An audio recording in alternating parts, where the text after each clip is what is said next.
dans les profondeurs de ses eaux. C'est la Renaissance.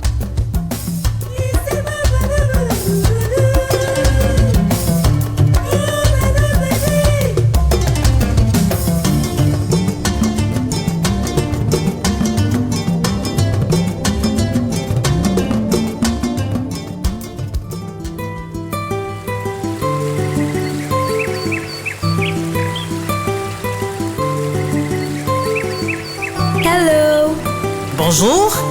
Masukmin Weo. Menye Rabeo. Ejereo. Yahweh, Mamu comment? Abela, Abon. Amundaka. Oyama. Omejum. Japama.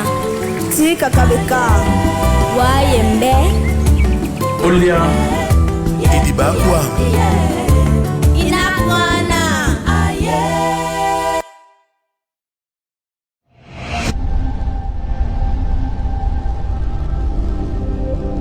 B-News One, le tam-tam du continent.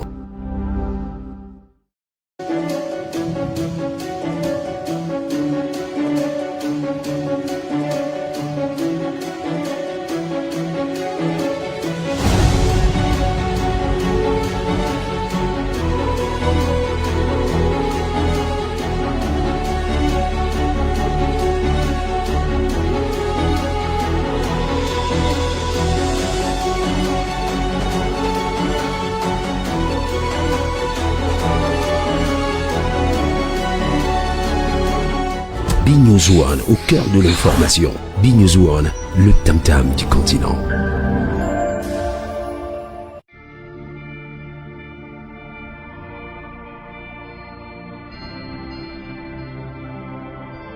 On dit de notre pays qu'il est l'Afrique en miniature. Au centre.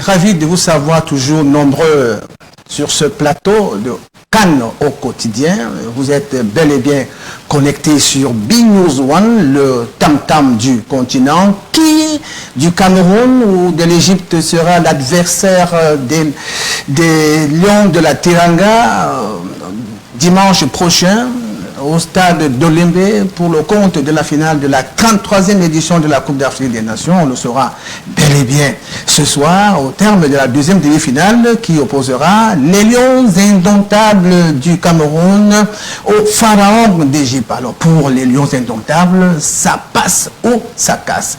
Merci d'être là et je vous présente déjà nos invités sur ce plateau ce matin. Nous allons d'abord vous présenter un entraîneur de football qui nous a fait l'amitié, n'est-ce pas, d'être là ce matin. Je ne sais pas pourquoi il est souvent venu ce matin, parce qu'il sent déjà la victoire des Lions indomptables ce soir au stade de Lembe. Il s'agit de Anissé Koum. Alors Anissé, bonjour. Bonjour Emmanuel, Jonas Kana, bonjour à tous les nombreux téléspectateurs de B-News. Alors, je précise qu'il est un entraîneur, n'est-ce pas, de football, j'espère, hein, de haut niveau. Oui, Anissé Koum est un entraîneur de football titulaire licence ACAF, de la même promotion d'ailleurs que mon autre collègue que vous aurez à présenter tout à l'heure. Je suis également manager général au sein de l'Académie Fabrice Ondoa, directeur technique de la Best Talent Academy. Oui, entraîneur de Renaissance de Ngoumou. Il y a encore quelques jours. Et je pense que je suis entraîneur de football. On est là pour le foot et on parle du foot dans ce plateau. Je pense que nous sommes à la hauteur de vos nombreux téléspectateurs.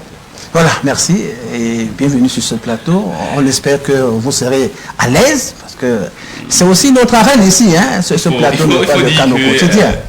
j'ai eu la chance d'ouvrir le premier plateau sportif de cette télévision. Et ça fait plusieurs fois que je viens. C'est vrai que l'un de vos collaborateurs ici m'invite de temps à autre. À des moments, le calendrier ne permet pas d'y être là. Je crois qu'il fallait se départir de toutes ces occupations pour être là. C'est un jour spécial aujourd'hui. Le Cameroun doit être poussé, n'est-ce pas, très proche du sacre. Les Lions de la Teranga ont avancé. Je pense que les Lions d'Indomptable vont les suivre. Merci. Alors, un habitué de ce plateau, Casimir Mangué. Bonjour Casimir. Merci Emmanuel, bonjour. Bonjour à vos téléspectateurs. Bonjour à Anissé Koum.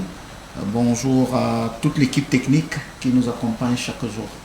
Franck Peck également ce matin. Après, j'allais pas dire le faux bon, hein, c'est tout presque. Hein.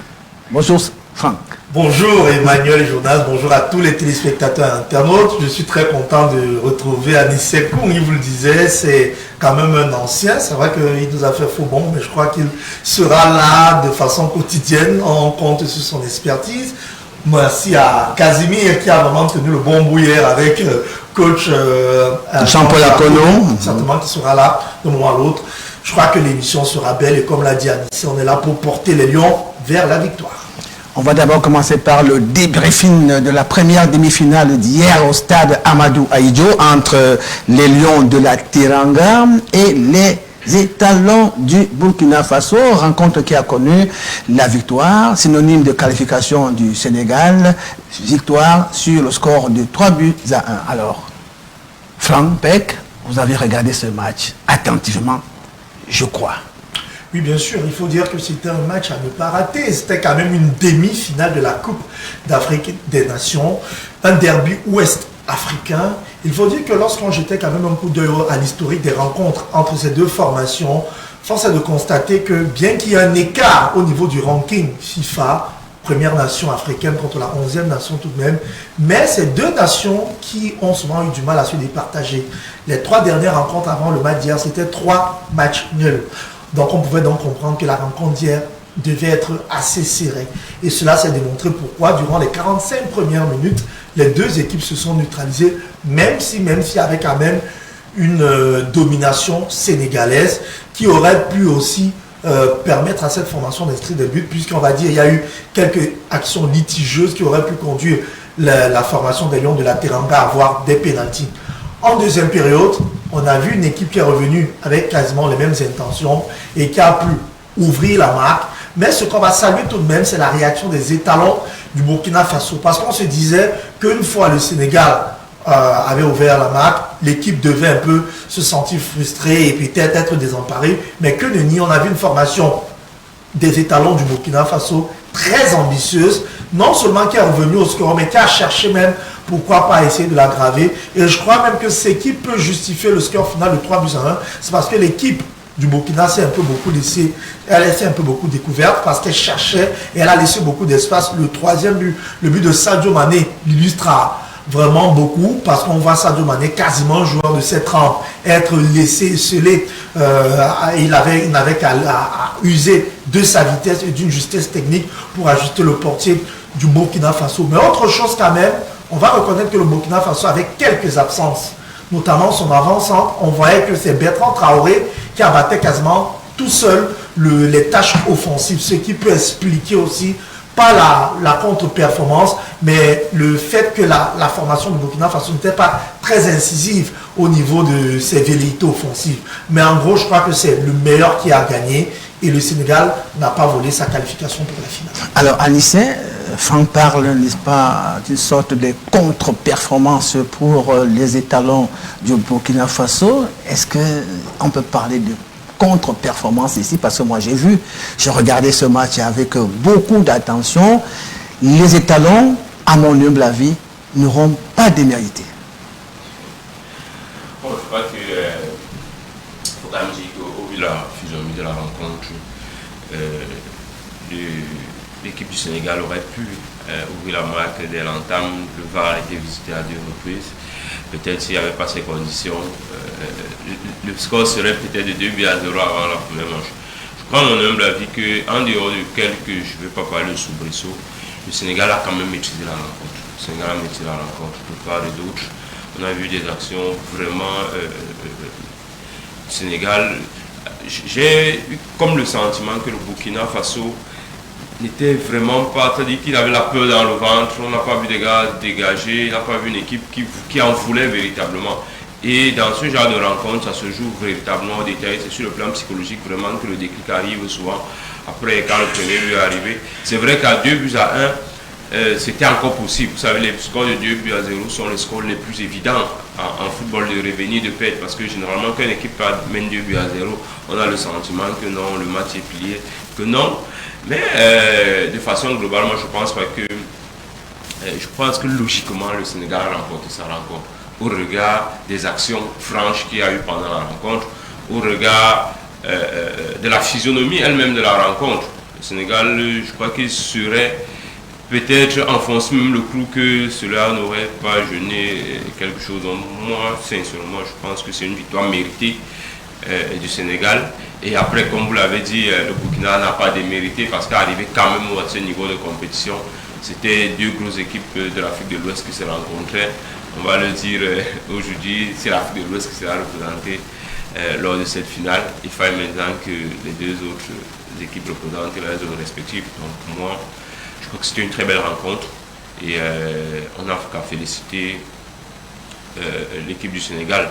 C'est très rare, je pense même que c'est la toute première, sauf si je me trompe, je m'abuse, rencontre de cette CAN où on sort avec 4 buts en un seul match. Je ne sais pas s'il y en a eu avant. Donc je pense que pour nous, spectateurs qui étaient au stade, on est fiers de voir une rencontre où il y a des buts de part et d'autre, il y a des rebondissements. On est fiers quand on va dans un match de 0 but partout, on est timoré, mais quand il y a des buts et des rebondissements, c'est quelque chose de mal salué. Il y a autre chose qu'il faut saluer, c'est que le stade était quasiment plein malgré les jauges. Il faut saluer véritablement le public camerounais parce que ce sont des choses ailleurs. Ce n'est pas le pays organisateur qui est là, c'est deux équipes de l'Afrique de l'Ouest qui sont là, même pas de l'Afrique centrale, qui sont en train de jouer un match, mais le stade était quasiment plein. Des bruits partout, des Camerounais transformés en supporters, soit du Burkina, soit du Sénégal. Je pense que ce sont des choses à saluer. Et la rencontre en elle-même était très belle, plein de rebondissements. L'arbitre également, comparativement à ce qu'on a décrié depuis un bon bout de temps, a fait preuve de beaucoup de maîtrise. À chaque fois que la VAR sollicitait sa présence, il y allait, il a pris de façon judicieuse parce que siffler un penalty, revenir sur la décision, malgré l'application de la VAR, il faut dire qu'il va falloir avoir beaucoup de maîtrise avec toute la pression que cela comporte. Moi, je pense que c'est une très belle demi-finale et que le Sénégal mérite amplement sa qualification. Et cet arbitre, c'est M. Tessema, c'est un Éthiopien. Je suis d'accord avec Anissé qu'il aura été à la hauteur de cette rencontre. Alors, Kazemi, vous qui êtes un féru des statistiques et des chiffres, qu'est-ce qui aura prévalu pour la victoire sénégalaise hier au stade Amadou Ahidjo? Je vais d'abord vous dire que je suis d'avis avec Anissé pour tout ce qu'il a dit. Vous avez quand même une victoire logique de cette équipe du Sénégal, riche en effectifs, face à une équipe burkinabé pauvre en effectifs. Et même au niveau des options tactiques. Pauvre ou réduite en effectif, parce que quand vous êtes réduit, vous êtes pauvre. Non, pas forcément. Pas forcément, Alice. Donc, réduit, ce serait modeste. C'était une équipe vraiment réduite face à un effectif riche en termes d'individualité en face. Donc, fort logiquement, il fallait s'attendre que l'équipe riche en effectif puisse avoir le dessus. Et comme le disait Anissé, le Sénégal avait déjà affiché ses intentions dans le premier quart d'heure, suite à l'option tactique du Burkina. Et comme le s'interrogeait Anissé, je n'ai pas compris pourquoi cette équipe n'a pas pu alterner ses options, c'est-à-dire commencer bas pour procéder par des comptes rapides, alterner, être en médian. Et on a vu qu'elle avait des possibilités parce que sa réaction après le deuxième but, vous avez vu, pour moi, hier, d'ailleurs, le meilleur but, c'est le but burkinabé, parce que ça part sur une séquence où on intercepte un ballon, on enchaîne par une contre-attaque rapide, et le but, il est très beau. Donc moi, je n'ai pas compris pourquoi les Burkinabés ont décidé d'abandonner le jeu aux Sénégalais C'est comme s'ils avaient peur des Sénégalais, pourtant ils avaient un potentiel qui pouvait bien rivaliser l'adresse avec le Sénégal. En termes de statistiques, on a vu cette équipe du Sénégal frapper plusieurs fois, solliciter plusieurs fois le gardien sénégalais, contrairement à cette équipe burkinabé qui réagissait de façon sporadique. On n'a pas vu Mendy en danger une seule fois. Mendy a été face à une frappe, mais le reste du match, comme le disait Anissé, a été dominé par les Sénégalais, non seulement parce qu'ils avaient un effectif riche, mais parce que facilité par l'option tactique des Burkinabés qui ont accepté de jouer avec un attaquant contre 4 défenseurs, Diallo, Kouli, il y a un Cissé à gauche et puis le gars du Bayern là. Mais malgré cela, on a vu quand même un Traoré percer cette muraille sénégalaise. Hein? Mais de façon sporadique, ça ce sont des sursauts d'orgueil, de par son talent aussi. Chaque fois qu'il devait le faire, mais c'était de façon sporadique, ça n'inquiétait suffisamment pas. Parce que le tout, c'est quand même d'inquiéter régulièrement l'adversaire comme les Sénégalais l'ont fait. Et Anissa a bien fait de le résumer, le Sénégal a maîtrisé la partie. En première partie, ça aurait été 2-0, que ça n'aurait surpris personne. Et je disais que c'est sur le plan tactique que tous ces joueurs, parce qu'il était hors de question. En première partie, ils ont laissé le Sénégalais pendant 30 minutes sur 45. En deuxième partie, c'était relativement la même chose. Si bien que le Sénégal s'est permis, ou alors a profité pour imposer son jeu. Et la profondeur du banc de touche sénégalais est à apprécier.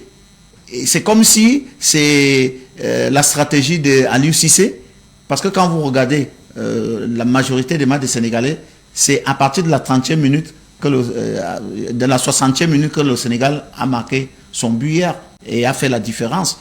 Et les matchs précédents aussi, c'était un peu toujours au thème. Donc ça veut dire que ce banc de touche, la profondeur du banc de touche sénégalais est à respecter. Donc pour moi, hier, je le disais déjà ici, et en plus, dans ce genre de compétition, et Anissé l'a aussi dit, c'est que quand vous avez des joueurs matures, ils ont la capacité de maîtriser leur temps faible.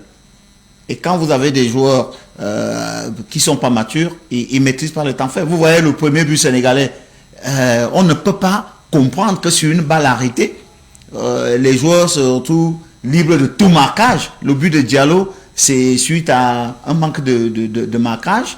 C'était un corner, je crois. C'était un corner. Déjà, la retournée de Koulibaly, c'est Koulibaly, c'est ça? La retournée, on ne peut pas, c'est pas acceptable. Et Diallo qui marque, il est libre de tout. Il prépare même sa frappe et les défenseurs sont... c'est de l'immaturité. Les grandes équipes dans cette situation ne prennent pas ce genre de but. Donc le Sénégal a dominé sa rencontre. Alors, il faut dire que... aura pesé de tout son poids. Hier au stade Amadou Ahidjo, on a vu un Mané passeur et un Mané buteur. Oui, il faut dire qu'au-delà du Mané passeur et du Mané buteur, on se rend quand même compte que le tandem défensif du Burkina était de personnes de même caractéristiques, de personnes qui avaient le même profil, les deux défenseurs. Vous vous rendez compte que quand on joue avec un attaquant de la trempe de Mané, on doit avoir tout de même un défenseur qui puisse aller très vite. Quand on regarde les deux défenseurs centraux du Burkina, ce sont des gars qui ont le même profil. Et ça devient donc facile. La preuve, le troisième but, il a fallu qu'on le mette un ballon dans l'intervalle, il a traversé le garçon de vitesse. Et il est vraiment impensable, comme Casimir le disait, de laisser autant d'espace à un joueur de la trempe de Mané. Même s'il est vrai que quand on pense simplement le troisième but, il est quand même évident que le Burkina est mené 2-1 et se dit qu'il faut se jeter à la bataille pour aller chercher l'égalisation. Il est mieux de tout donner et de perdre, parce que là, 2-1, on a déjà perdu, on est pratiquement en fin de rencontre, il faut tout faire. Mais le fait déjà que ces deux joueurs défensifs, ces deux défenseurs centraux, je vous l'ai dit, ont le même profil, n'était pas déjà un avantage pour l'équipe burkinabé. Vous avez dû rendre compte que même en première manche, ils avaient trop de ballons derrière. Et puis après, ils sont rentrés avec leur bloc défensif bas, ça voudrait dire que si on joue bas, ça voudrait dire qu'on veut se projeter pour les contres. Malheureusement, on n'a pratiquement pas vu ces contres sur le plan. Voilà, on n'a pratiquement pas vu ces contres. C'est un sérieux problème. Mais Mané, je crois que c'est pas à cette CAN qui nous montre tout son potentiel. Mané, c'est un joueur mondialement reconnu qui est ballon d'or africain. Donc, moi, je pense que il a suffi juste de ces détails pour qu'il en profite et fasse, n'est-ce pas, montre de tout son talent. Alors, Frampec, ça veut donc dire que le Burkina n'a vraiment pas été à la hauteur des attentes. Non, ben, c'est un peu trop dire. Je crois qu'ils ont bien fait de vous le dire qu'il y a déjà un monde, je ne vais pas dire un monde d'écart, mais une certaine différence au niveau de ces deux formations, on va le dire. On va quand même reconnaître que côté Sénégal, c'est la première nation, je le disais, au ranking FIFA en Afrique. Et on peut revenir sur les stars. C'est vrai que vous me dites souvent que ce ne sont pas les noms qui jouent au football. On regarde vraiment ce qui s'est passé concrètement hier au stade Amadou. C'est ça que je vais vous dire. Parce que les rankings, les stats, les machins, les ceci, les cela. Parlons de la réalité des faits hier au stade Amadou. Parce que moi, je peux dire que à 2-1, si ces Burkinabés avaient un peu de foi, ils pouvaient remonter. Pourquoi pas? C'est vous qui le dites, peut-être vous ne savez pas pourquoi je le dis. C'est pas si on dit Cameroun-Brésil, c'est pas la foi qui fera gagner le Cameroun. Il faut un minimum de talent et je veux dire, de compétences. Sans talent, les Burkinabés. Bon, regarde, mais il y a quel joueur de la trempe de Sadio Mané au Burkina Faso? Il a bien fait de vous le dire que regardez cette défense aussi lourde. Alors pour vous, dans une seule hirondelle, c'est le printemps. Non, comme Sadio Mané était là, ça veut dire que c'était la victoire totale et systématique. Je vais vous reprendre, c'est ce que je voulais vous dire. Le gardien du Sénégal, c'est le meilleur gardien du monde. C'est pas du genre on dit ils ont un bon gardien. Ils ont le meilleur gardien du monde actuellement. Mendy, il a été sacré par FIFA the best, meilleur. Aucun pays, donc ça veut dire, peu importe dans le pays, s'il avait été espagnol, il devait être le gardien titulaire. Leur défenseur central, le capitaine, celui qui a fait le retourné, c'est l'un des meilleurs défenseurs du monde, le Napolitain. C'est pour dire qu'il n'est pas accompagné de qui? Diallo qui joue au Paris Saint-Germain. Au milieu de terrain, vous retrouvez un Idrissa Gueye, l'un des meilleurs milieux récupérateurs du monde. Vous retrouvez un garçon comme Sadio Mané, vous retrouvez des garçons comme Baba Dieng. Vous ne voulez pas que je parle des individualités, malheureusement, mais ça compte, Emmanuel. Ça veut dire qu'en face, il y avait cette envie. Le coach Malo, il essayait avec ce qu'il avait sous la main. Casimir a fait de vous le dire que c'est un effectif limité, malgré la volonté. On a vu une équipe burkinabé qui a cherché. Je crois même que le dernier but que cette équipe prend, le but de Mané, c'est une erreur technique. Le milieu de terrain qui veut chasser la balle et il se fait télescoper par son coéquipier qui tape dans le sens inverse et le ballon est récupéré par un joueur qui lance maintenant en profondeur. Ça montre même aussi les limites techniques de cette équipe. Vous pouvez être assez ambitieux, avoir de la foi, avoir de la volonté, mais à un moment donné, vous serez rattrapé par la réalité. C'est quoi la réalité? Mais ce qui s'est passé hier pour ce troisième but sénégalais, c'est-à-dire que cet télescopage entre les deux joueurs, ça peut arriver à tout le monde. Hein? C'était pas... Je crois sur le contrôle des coachs, ça dénote aussi. Ce n'était pas vraiment une faute d'incompétence, une faute de limite technique. Ça peut arriver. C'est vous qui le dites, les coachs pourront vous dire que dans des équipes bien organisées, ça arrive très rarement. Ça arrive, mais le pourcentage que ça arrive, c'est... Et au-delà de ça, même quand ça arrive, on ne retrouvera pas un joueur comme Mané, le meilleur joueur de l'équipe, l'un des meilleurs joueurs du monde actuellement, être seul dans son couloir comme quelqu'un qui se baladait, il n'est pas pris. Vous verrez, on parlera du match aujourd'hui. Je crois que pour le match d'aujourd'hui, il y a aussi un joueur exceptionnel. Et vous verrez comment ce joueur sera suivi, même dans les vestiaires. Quand vous avez un joueur comme Sadio Mané, il doit être collé à la culotte, je vous dis, même dans les vestiaires, même lorsque l'arbitre siffle la fin du match, il faudrait qu'il se dise, mais ce garçon a un réel problème avec moi. Bon, on s'est rendu compte que peut-être je peux le comprendre. Le Burkina Faso, à 2-1, ils se sont dit, ça passe ou ça casse, ça ne sert à rien de conserver le 2-1. Forcément, c'est déjà l'élimination. Il faudrait qu'on se jette pour l'égalisation. Mais moi, je vais dire, le Burkina Faso, c'est déjà, je vous l'avais dit ici avant, c'est un parcours honorable pour cette équipe.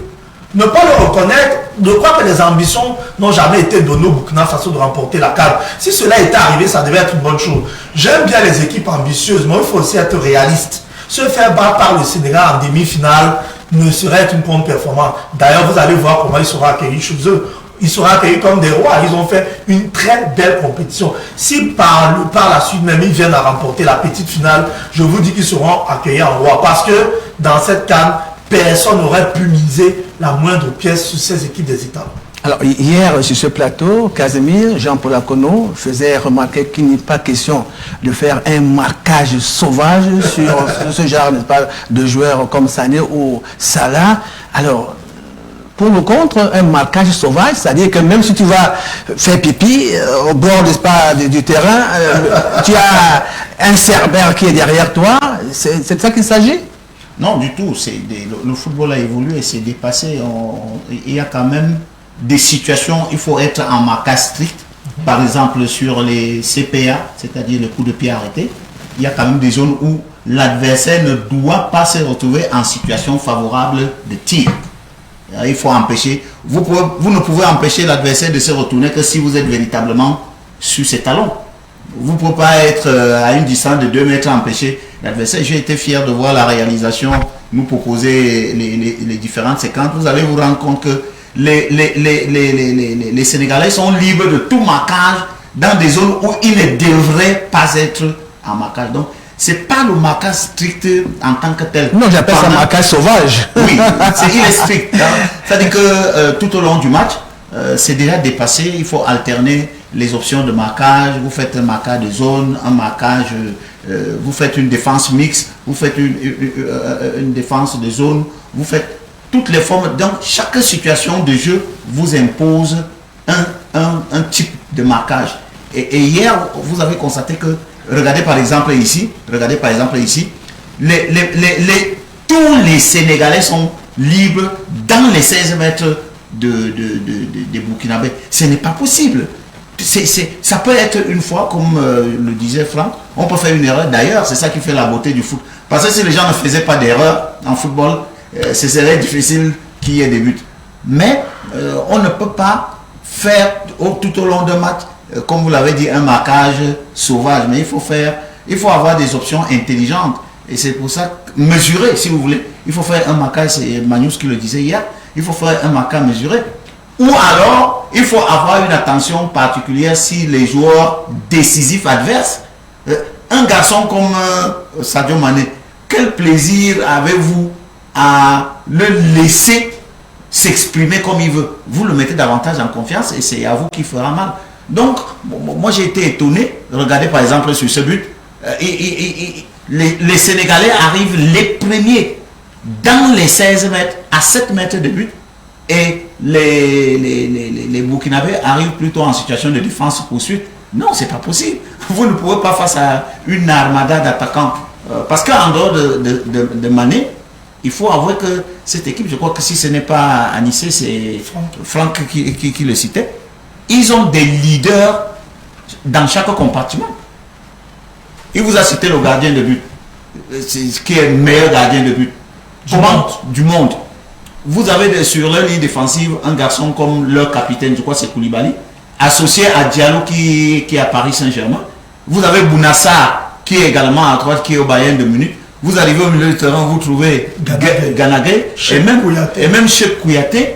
Et quand vous allez en attaque, c'est relativement une équipe qui est capable de faire mal à toutes les équipes qui sont... Les Keita Baldé qui sont bord de touche, dès lors que vous optez comme les Sénégalais, je voulais dire les Burkinabés. Les Burkinabés ont fait exactement comme les Gambiens contre le Cameroun.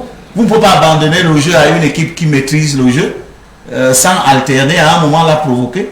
Et quand il y a une parfaite image qui a illustré la fébrilité des Burkinabés. Regardez Traoré, il a eu une situation de faire la différence. Si c'est Sadio Mané, c'est but. Là où Koulibaly vient chipper un ballon que lui il avait de l'avance. Vous regardez également là où il a fait une frappe écrasée. Sadio Mané, on sent que Traoré était diminué. On sent que lui diminué, l'équipe burkinabés devraient également être... Moi, je ne suis pas d'accord. Hein, quand le coach Casemiro dit que Traoré était vraiment diminué, peut-être Traoré avait un impact physique. Hein, il a pesé, mais sauf que Traoré est un peu individualiste sur les bords. Vous savez, quand en entraînement, on parle des plans de jeu. Les plans de jeu, c'est les dispositions prises lors d'un match. Et les matchs sont différents. Chaque équipe a ses individualités. Et toutes ces équipes à ce niveau ont toute la logistique nécessaire pour pouvoir étudier comment est-ce que les autres se déploient. Donc après, chaque joueur a ses qualités et ses défaillances. C'est de ça qu'il s'agit. Maintenant, c'est à chaque équipe de mettre en place un dispositif pour pouvoir contrer son adversaire. Traoré a cet impact peut-être individuel. Au même moment, jouer même individuel n'est pas toujours la mauvaise chose qu'il puisse avoir parce qu'elle permet aux autres de progresser, elle permet à l'équipe de pouvoir se décanter, mais choisir le bon timing pour pouvoir jouer avec les autres. Justement, c'est le timing, hein, le timing juste quand il faut donner la passe décisive. Alors, vous faites un contrôle de trop et puis ça dérange complètement. Non, moi je crois qu'à un moment, j'ai comme le sentiment, et le Burkina toujours... Le Sénégal est en train de passer un cran au-dessus par rapport aux années précédentes. Le Burkina a toujours eu cette petite naïveté de penser à un certain moment que ce sont les individualités qui priment sur le collectif. Quand vous regardez le deuxième but, on ne peut pas s'amuser avec un Mané dans des situations pareilles. Mané subtilise pratiquement le ballon dans le grand cadre pour pouvoir faire cette passe décisive à son partenaire qui met le ballon au fond. On ne s'amuse pas avec Mané comme ça. Il aurait mis le ballon en corner quand ce serait le positionné pour pouvoir jouer. Mais je pense que c'est un problème de naïveté, je ne sais pas si je peux le dire comme ça, ou alors de trop grosse confiance en soi. Mais ça pose réellement un sérieux problème à ce niveau. Donc moi je crois qu'il va falloir que les gens soient qu'ils soient un peu plus sérieux dans leur façon de jouer, parce que à ce niveau de la compétition, ce sont des finales. Dans le jargon footballistique, on dit que ce sont des finales parce que ce sont des matchs à élimination directe. Et quand les matchs sont à élimination directe, à ce niveau, on n'a plus à tergiverser, on n'a pas le temps de pouvoir dire bon, on va se rattraper demain ou pas. Les plans de jeu sont clairs. On ne peut pas dire que Mané est un joueur quelconque. On ne peut pas dire que Salah, par exemple, est un joueur quelconque. Il y a des joueurs importants dans des équipes qui ont besoin d'avoir un dispositif important dans les équipes. Pas forcément du homme à homme du début à la fin, c'est-à-dire comme comme vous l'avez dit, mais davantage avoir de l'œil sur lui. Et lui dit, ce sont des joueurs parfois qui se perdent dans un match, qui vous donnent l'impression du nez plus être là, mais à chaque fois qu'ils ont le ballon, ils se font mal. À chaque fois qu'ils ont le ballon, ils se font mal. Donc moi je pense qu'il va falloir qu'on soit un peu plus sérieux, que les gens prennent véritablement attention à ce type de joueurs. Alors moi, nous voulions passer au briefing du match de ce soir à 20h au stade d'Olimbe entre les Lions indomptables du Cameroun et les Pharaons d'Égypte. Nous accueillons plutôt un autre panéliste de ce plateau, un panéliste de taille, un panéliste, n'est-ce pas, de rêve. Il s'agit de Efa Yannick. Alors, bonjour Efa Yannick. Bonjour à Emmanuel Jonas Kana. Bonjour à Stéphane Anisekung, le plus jeune des techniciens, oui, sur le banc de touche en élite. Ah bon? Je crois qu'il aura certainement la chance d'évoluer cette saison en Elite One avec Renaissance Football Club de Ngoumou. Oui, c'est un ami en passant, donc on se connaît très bien et ça fait toujours plaisir de se retrouver sur un plateau. C'est vrai que c'est moi qui ai souvent l'habitude de le recevoir, donc là on se retrouve sur un plateau effectivement pour parler de football, bien de choses au coach Mangué. Bonjour également à Franck, sans oublier les téléspectateurs qui sont encore nombreux ce matin à nous regarder. Alors, nous étions en train, n'est-ce pas, d'évoluer, mais comme vous êtes là, vous venez fort à propos, alors juste pour coller, oui, pour coller, n'est-ce pas, un petit mot, oui, voilà, pour coller un petit mot, la rencontre qui s'est jouée hier au stade Amadou Ahidjo, et vous étiez un témoin oculaire de l'événement. Alors, qu'est-ce que vous avez vu, qu'est-ce qui vous aura marqué fondamentalement? Une belle équipe du Burkina Faso, n'est-ce pas, qui s'est fait éliminer par je veux dire, des individualités, une équipe beaucoup plus réaliste du Sénégal. Parce que dans le contenu, je crois que le Burkina Faso nous a pas dessus, ou alors n'a pas montré le contraire de ce que on disait déjà ici à cela 2 jours lorsqu'on faisait le briefing de cette demi-finale. Mais un peu à l'image du match contre la Guinée équatoriale, j'ai trouvé le Sénégal sur des petits détails. C'est aussi ça qui fait la différence avec les grandes nations, parce que ça s'est joué à des petits détails et aussi à ce réalisme outrance des Sénégalais. Le 3e but d'ailleurs, le but de Mané qui permet effectivement de faire le break. Vous allez constater que c'est une offrande qu'offrent 2 joueurs burkinabés au niveau de l'entrejeu. Et du coup, Mané qui n'attend que ce genre de situation. Qui était en embuscade. En embuscade, avec un sang-froid, n'est-ce pas, à ajuster le gardien de but des étalons. Ça s'est également joué sur ce qu'on peut appeler un fait de jeu, avec la sortie de Kofi, qui est le gardien titulaire de cette équipe du Burkina Faso suite à une sérieuse blessure parce qu'il a été transporté sur ambulance pour l'hôpital. Dieu merci, ce matin au réveil, de le voir sur les photos via les réseaux sociaux qu'il se portait bien. Donc je dis oui, le Sénégal a-t-il mérité sa victoire? D'accord, je dis oui, il a mérité sa victoire parce que le Burkina quand même à des moments peut-être très importants a péché par la naïveté de ces joueurs. Le Burkina a également eu des occasions importantes où il pouvait marquer ces buts-là, malheureusement, n'ont pas su les exploiter. Donc c'était une belle demi-finale. En somme, ceux qui ont effectué le déplacement, ceux qui étaient devant leurs petits écrans, ne se sont pas ennuyés. Je pense que c'est ça le plus important. Reste maintenant que le Burkina Faso, comme il y a de cela quelques années, va jouer la petite finale samedi et que, comme il y a de cela 2 ans, en Égypte, on retrouvera à nouveau le Sénégal en finale. Mais il faudra quand même, pour ce Sénégal, j'insiste là-dessus, parce que le collectif n'est toujours pas bien huilé. Est-ce que seules les individualités suffiront? Ils nous ont démontré que hier que ces individualités peuvent suffire.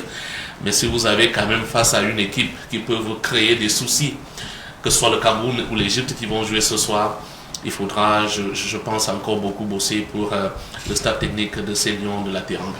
Alors, Frampek, on va maintenant faire une incursion dans la tanière des Lions indomptables du Cameroun. Alors, quel est le pouls ce matin? Mais il faut dire que les Camerounais, les Lions sont nuls, comme ils ont l'habitude d'y être. Le président Samuel Eto'o nous dit, j'ai suivi dans l'une des réactions, en fait, c'était devant nous une fois, il a dit, les Lions sont dans une bulle et eux, ils sont très respectueux, très rigoureux sur le respect du protocole Covid. Il dit qu'ils n'attendent pas les tests de la CAF pour avoir l'état de santé de ces joueurs. Les médecins de la Fédération camerounaise de football, bref, des Lions indomptables, effectuent des tests régulièrement et que même lorsque les médecins de la CAF doivent venir faire des prélèvements, Eto'o dit que ces médecins sont d'abord testés avant d'entrer. Ça veut dire que vous venez faire des prélèvements au Lyon, on vous teste d'abord vous-même pour savoir si vous n'êtes pas porteur du germe. Hier, il faut dire que c'était la traditionnelle séance de reconnaissance du terrain, en fait, d'entraînement dans le stade annexe d'avant-match à Olembe. Il y a aussi sous l'œil avisé du président de la Fédération camerounaise de football. Il faut dire qu'il n'était pas seul. En très bonne compagnie, certainement, peut-être on aura les images qui nous montrent que Eto'o, après avoir rendu visite aux victimes du complexe sportif du stade Olembe, on se rappelle, c'était le 24 janvier dernier, lors de la rencontre Cameroun-Comores, on se souvient du drame.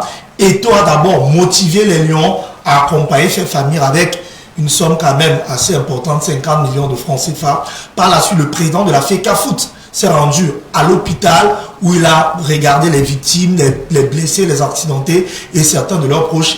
Et il a demandé que ces familles-là viennent rencontrer les Lions indomptables pour que, in situ, une visu, ces Lions essaient de témoigner, adresser leur soutien à ces familles. Hier, il faut dire que c'était assez beau ce qu'on a pu voir. On n'a pas une image.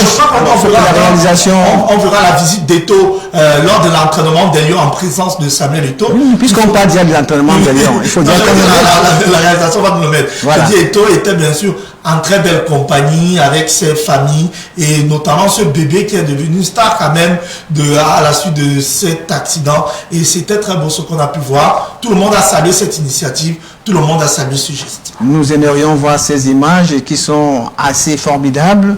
La réalisation, s'il vous plaît. Alors, Yannick, le président Eto'o était au stade et à ses côtés, il y avait les victimes et même les familles de la bousculade meurtrière d'Olembe. Oui, j'ai vu également regarder ces images du président Eto'o. Je dirais que c'est déjà un rituel pour le président de la FECAFO depuis le début de cette compétition d'être à toutes les séances d'entraînement. On le relevait déjà ici à cela quelques jours. Hier, n'est-ce pas, il a voulu faire vivre ces rescapés, effectivement les victimes, ceux-là qui aujourd'hui, Dieu merci, ont pu retrouver leur santé, ont pu recouvrer donc leur santé qui était du côté d'Olembe pour vivre cette séance d'entraînement. Bon, peut-être dans le fond, oui, puisque c'est des gens, vous le savez, qui n'ont pas pu vivre le spectacle du match contre les Comores. Il était donc temps au moins qu'on leur fasse, puisqu'ils y allaient pour regarder évoluer les Lions Indomptables, ils n'y ont pas pu. Occasion pour ces personnes-là de pouvoir tout au moins donc... Merci à la réalisation de voir enfin ces images marquantes. Oui, allez-y. De les voir donc de plus près, de les toucher, parce que j'imagine que au-delà peut-être de les saluer, parce que comme Franck le disait tout à l'heure, les Lions Indomptables qui sont dans une bulle, donc ils refusent tout contact. Mais je pense que de plus près, on voit Samuel Eto'o, le président de la FECAFO, avec l'un des bébés effectivement rescapés de cette affaire. Donc c'est une belle image, c'est un bon moment pour ces personnes-là d'avoir été tout au moins vivre la séance d'entraînement, même comme elles ne sont pas très prêtes à repartir au stade, ça aussi il faut le dire. Le match de ce soir, tranquillement, elles le regarderont, étant à la maison devant le petit écran. Donc c'est bien, dans l'ensemble, je pense que les Lions Indomptables, ils savent tout ce qu'il leur reste à faire, c'est de faire plaisir d'abord à ces personnes, c'est de penser à celles malheureusement qui sont passées de vie à trépas. Donc vous comprenez que au-delà des primes peut-être en termes numéraires qui leur sont promis, les Lions Indomptables auront beaucoup plus à cœur, n'est-ce pas? Ils viendront avec, je veux dire, une motivation supplémentaire. Comment rendre hommage à tous ceux-là, effectivement, qui sont décédés, comment faire plaisir à ceux qui, aujourd'hui, recouvrent leur santé. Il y aura tout ça dans les esprits de chacun de ces joueurs et je pense effectivement que ça sera une motivation supplémentaire pour ces Lions Indomptables pour qu'ils puissent faire plaisir, comme le coach l'a dit en conférence de presse hier, faire plaisir à ces 25 millions de Camerounais que nous sommes. Alors, Casimir, un acte de compassion à nul autre égal. Sans commentaire. Ils sont très peu de personnes au monde qui ont la capacité de partager les circonstances difficiles des autres êtres humains. C'est dans la nature de Samuel. C'est quelqu'un, vous souvenez-vous, avant qu'il ne devienne... Moi j'ai du mal à l'appeler président, parce que ça ne colle pas trop. Samuel a offert des ambulances à certaines structures sanitaires, notamment à Douala, à la Quintini. Voilà, donc il n'était pas encore président, mais c'est des personnes qui ont un grand cœur, comme la première dame, Madame Chantal Biya, a dit que c'est des gens qui pensent beaucoup plus aux autres qu'à eux-mêmes. Moi je dis c'est un acte qu'il fallait poser, et je serais même d'avis de ceux qui pensent qu'il faut pouvoir aider ces différentes familles à être bien installés au stade de l'Olembe pour voir le match. On ne perd rien à condition que les personnes elles-mêmes désistent l'offre. Si Samuel nous écoute, moi je lui demanderai de tout faire pour que ces familles qu'il a rencontrées hier, qu'elles soient au VIP aujourd'hui à Olembe, ce serait un bonus. Donc je crois que le geste est incommensurable. Geste incommensurable à Nice, mais même comme certains esprits retors estiment que Samuel Eto'o fils se déploie pour d'autres objectifs à peine voilés. On se comprend. Non, moi je pense qu'il y va de la motivation intrinsèque de l'équipe. Et c'est toujours important, vous savez, à chaque fois, il faut trouver un stimulus pour pouvoir motiver davantage les gars dans la tanière. Quand on est dans une bulle, comme vous le dites, on a besoin des astuces. Je pense que à chaque fois que l'équipe nationale joue, on a besoin, quand on a un discours qui revient tout le temps, on a le sentiment, j'ai déjà vu, j'ai déjà entendu. Donc je dirais, il faut savoir transformer la pierre en or. C'est-à-dire cet accident d'Olembe a été transformé en motivation pour cette équipe. Et ça, il faut le faire, c'est très important. C'est-à-dire qu'il ne faut pas rester, le drame il est passé. La compétition, et puis on continue. La compétition, elle se poursuit. Maintenant, il faut transformer le drame en motivation. C'est-à-dire que ceux qui ont laissé leurs âmes venaient voir les Lions gagner, ils voulaient pousser la victoire, ils voulaient pousser les Lions à la victoire. Maintenant, nous qui sommes les rescapés, nous qui sommes vivants, nous souhaiterons que vous puissiez gagner, rendre hommage à ces disparus. Et c'était un geste assez important. Après, moi j'ai eu par la chance, je suis passé depuis que le président Samuel était président de la fédération, je suis passé à la fédération 2-3 fois. On a le sentiment quand même d'avoir un personnel motivé. On a le sentiment d'avoir des personnes, un nouveau management. On a le sentiment d'avoir quelqu'un qui... Vous avez eu l'opportunité de le rencontrer? Non, pas le rencontrer. En fait, ça va arriver. Ça va arriver. Ça va arriver. Je le souhaite. Ah oui. Je le souhaite. Vous savez, Samuel est un jeune président, Stéphane Anisekoum est un jeune entraîneur. C'est une histoire de jeunesse. Oui. Il n'y a que les jeunes qui se comprennent. Très facilement, ça je vous l'ai dit. Alors que Casemiro ne pourra pas rencontrer Samuel Eto'o comme il n'est pas... Il le fera. Moi je me dis que c'est une affaire entre jeunes. Entre jeunes. Si vous voulez. Ensuite. Chez nous les jeunes. Quand on voit simplement l'accouchement de Samuel, vous comprenez que lui-même il veut se mélanger, il veut entrer dans la bulle, il veut comprendre, il veut pas se... C'est-à-dire que c'est son aura qui fait en sorte que les gens... La bureaucratie là à côté. Vraiment, il voudrait rentrer, il voudrait être le sportif Samuel qu'il est. La preuve, à chaque fois qu'il est dans les visites, vous le voir, il est sur le vélo avec les joueurs, il est dans les échanges, il est en train de tapoter, il échange. C'est comme ça le management, à mon avis, devrait être dans le football. Ça fait qu'il comprend rapidement, ça fait que quand on manage comme ça fait que le joueur ou alors l'employé peut te dire facilement le ressenti qu'il a. Ça permet à tout le monde de porter, d'aller dans la boue, d'aller au charbon pour pouvoir travailler, même quand la rémunération n'est pas, parce qu'on est motivé par le management du boss et c'est très important. Donc même dans la tanière, quand vous le voyez, n'est pas... Bref, on sent quelqu'un qui est encore sportif, c'est-à-dire qu'à un certain moment, je suis persuadé que même quand il est là-bas en haut, il a envie de mettre les crampons pour dire, mais dis donc, cette action, j'aurais pu la placer de l'intérieur ou bien de l'extérieur du pied.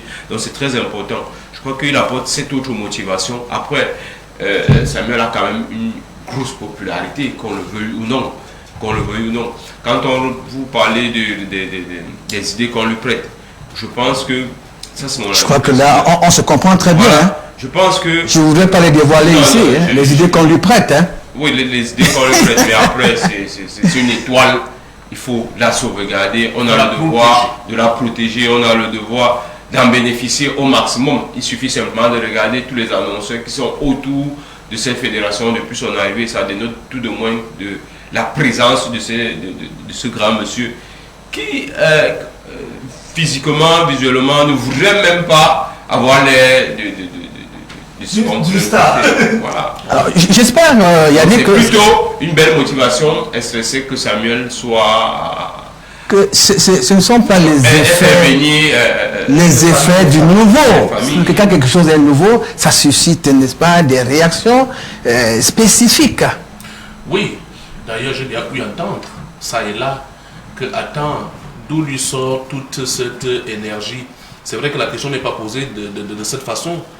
D'aucuns estiment qu'il en fait peut-être un peu trop. À son âge, Samuel Eto'o, il a quel âge aujourd'hui? Il aura 41 ans. Alors, il est jeune. Écoutez. Donc ça c'est la foule juvénile. Écoutez, qu'est-ce que vous voulez? Si c'est le foot qui peut en profiter, le foot camerounais, moi je pense que c'est une bonne chose, bien sûr. C'est une bonne chose. C'est-à-dire, il dégage cette énergie. Aujourd'hui, il le faut. On sait à quel niveau aujourd'hui notre football se trouve. Il faudra bien sûr un véritable boulot de sape pour qu'il puisse retrouver son niveau d'antan. Et écoutez, ça ne sera pas en une seule année, parce qu'il ne faudrait pas également qu'on confonde les choses. Ça ne sera pas en 1 an, en 2 ans, il faudra tout au moins 2 mandats à Samuel Eto'o, cela sa convenance. Ça, c'est ce que moi, Yannick Efa, je suis en train de dire. Mais je dis, si effectivement on veut voir le changement, un réel changement, ça ne sera pas en 1 mandat. Le mandat, c'est 4 ans. Il faudra tout au moins attendre 2 mandats pour voir ce qui aura changé, d'où on est parti pour arriver au bout de ces 8 années. Moi, je pense que c'est un vent nouveau, effectivement, qui est en train de souffler sur le continent africain. En ce moment, vous le savez, depuis quelques jours, il y a Chabani Nonda, l'ancien international congolais de la RDC, aussi, qui a été porté à la tête de la Fédération congolaise de football. On n'est pas très loin des autres pays tels la Côte d'Ivoire avec Didier Drogba. Voilà, donc écoutez, c'est un vent nouveau et je pense que c'est leur affaire. On l'a toujours dit, qu'on le veuille ou pas. On voit ce qui se passe avec Samuel Eto'o aujourd'hui. La communion, Stéphane Anissé le disait, la communion effectivement, c'est-à-dire que ce soit avec le personnel, que ce soit avec les joueurs. Écoutez, il en sera ainsi une fois la Coupe d'Afrique terminée, puisque là, il va falloir attaquer le championnat au niveau de l'élite au Cameroun. Vous le verrez, lui, je dis bien vous le verrez, sur le terrain, il y aura toujours cette parfaite communion-là avec les acteurs. C'est de ça qu'il est question. Parce que s'il n'y a pas cette union pour qu'ils comprennent véritablement le mal se trouve à quel niveau, il faut aller le chercher pour pouvoir prescrire la thérapie adéquate. Ben écoutez, ceux qui sont venus là, c'était beaucoup plus style bureaucrate, des personnes, on croirait même au moment qu'il y avait un mythe, parce qu'il y avait une grosse barrière, des gens qui, ma foi, pour les voir, c'était des problèmes. Sur le terrain, c'était tout autre chose. Non, un président de l'Afrique, puisqu'on parle de football, c'est le terrain. Moi, en tant que technicien, moi j'ai vu déjà 2-3 actions concrètes. C'est pas seulement celui qui arrive sur le terrain et puis après vous donne le discours. Il fait son petit cinéma et tout s'en va. Vous allez vous rendre compte, par exemple, le stage de Lyon qui était programmé initialement en Bancomo, à peine 2-3 jours là-bas, il y est allé avec la vice-présidente, Madame Céline Eko. Dès les 2-3 jours qui suivent, on a enlevé les Lions là-bas pour leur dire ce cadre n'est plus au niveau de l'équipe nationale senior du Cameroun. Elles sont désormais dans un hôtel Mélène là-bas. C'est une action concrète du président qui est arrivé, il a la chair de poule regardant Mbankomo entre l'environnement en plein délabrement où les filles allaient puiser de l'eau. Et Mbankomo, qu'il a connu très bien, étant joueur. Étant joueur. Donc voilà ça. Il était à Douala pour voir le match des Lions contre le Nigeria. Avant le match, il a offert un bus à cette équipe nationale. Après, les gens viendront demander la provenance des moyens autres. Nous, techniciens, ça nous arrange qu'il y ait le bus des moyens de là où ça vient. Vraiment, pour nous, c'est très important. Avant que le COCA ne mette à disposition les bus pour l'équipe nationale du Cameroun, il a donné déjà un autre bus. Ça veut dire qu'en peu de temps, l'équipe nationale du Cameroun, les équipes nationales du Cameroun sont dotées à l'heure actuelle de 2 bus VIP, de 2 bus, sans compter l'ancien bus qui était déjà là. Donc si vous allez du côté de Mélène, vous allez vous rendre compte que l'équipe nationale féminine utilise un bus noir avec les photos des lions sur ça. C'est un bus offert déjà par la Fédération camerounaise de football. Du côté de Douala, où sont les juniors, elles avaient, je pense qu'elles sont en route pour le Nigeria, nous parlons. Elles avaient un autre bus. Donc moi je pense que ce sont des actions concrètes comme ça dont on a besoin. Le football, c'est de ça qu'il s'agit. Quand dans le carton rouge tu sors, quand on te demande d'arrêter, c'est de ça qu'il s'agit. Donc le président il est sur le terrain, il pose des actions concrètes. Moi je pense que c'est à saluer. Trop plein d'énergie, moi je pense qu'il est sur le terrain, il est présent, il veut vivre ce dont on lui parle. Après il ne faudrait pas être un président à qui on fait des rapports biaisés. Il faut être un président qui vit parfois les situations. Attention, on va pas faire des rapports biaisés sur telle ou telle personne. Donc moi je crois que c'est plutôt de bon augure. Il a de l'énergie, il a l'envergure et il veut se fondre dans la masse. Malheureusement, son aura lui joue des sales tours parce qu'après s'il était une personne anonyme comme un modeste personne, je pense qu'il serait passé, peut-être même qu'il serait même dans la tanière que personne n'aurait su que c'est de lui qu'il s'agit. Alors Yannick parle, n'est-ce pas, d'un troisième bus. On a comme l'impression que vous êtes dans les secrets du président de la Fédération. Le troisième bus, c'est le bus que les Lions utilisent en ce moment dans le cadre de la CAN. Je ne vois pas, n'est-ce pas, qu'on va donner à quelqu'un d'autre ce bus-là. Donc, je parle Samuel qui a déjà offert 2 bus, c'est-à-dire chez les Lions juniors et les Lions seniors, comme le coach Koum est en train de le dire. Non, je voudrais dire le bus qu'il a offert aux Lions avant le début de la compétition. Oui. il y avait un bus qu'il a offert au Lion avant le début de la compétition. Maintenant, il y a un bus que les Lions utilisent pour le compte de la compétition. Donc ça fait 3 en tout. C'est ce que je change. Tu vois, ça qui parle. C'est 3. Le bus, c'est le bus de l'État qui peut ne pas laisser ne pas la. Non, justement, moi je vois pas donc comment est-ce qu'on peut l'attribuer à quelqu'un d'autre. C'est pour ça que je dis ça fera du coup 3 bus pour les Lions. De toute façon, Yannick, être dans les secrets du président, c'est pas une mauvaise affaire. Hein. Alors, Casemir Mangué, on entend véritablement le briefing du match de cet après-midi. Alors, Cameroun, Égypte. Les gens ont peur, hein, certaines personnes ont peur de la prestation sublime des pharaons d'Égypte. Bon, ben, je vais commencer par ce qui va donner du sourire au panel, parce que si on avait été à la maison, j'aurais coulé les larmes que Jonas a donné du pont aux autres, à moi il n'a pas donné. Parce que ne pas coller un mot à ce qui se dit autour de Samuel. Moi, j'aime pas trop parler parce que je l'ai eu quand j'étais éducateur à l'Acadie Sport Academy. Et je l'ai déjà dit en préambule de mes propos. Vous savez, Jonas, c'est un peu l'ADN du nègre et particulièrement du Camerounais. Dès que Emmanuel Jonas Kana, vous-même vous en avez été victime, souvenez-vous, vous avez une émission courue. Vous permettez que je cite à la CIA. Il n'y a pas de problème. La lettre de la diaspora. Tout à fait. C'était inimaginable, mais ceux qui voulaient être à votre place voulaient en découdre avec vous. C'est-à-dire qu'ils avaient collé d'autres choses à ce qui était, moi particulièrement, j'attendais à cette émission d'abord la lettre de la diaspora. Donc, c'est un peu dans l'ADN des incompétents.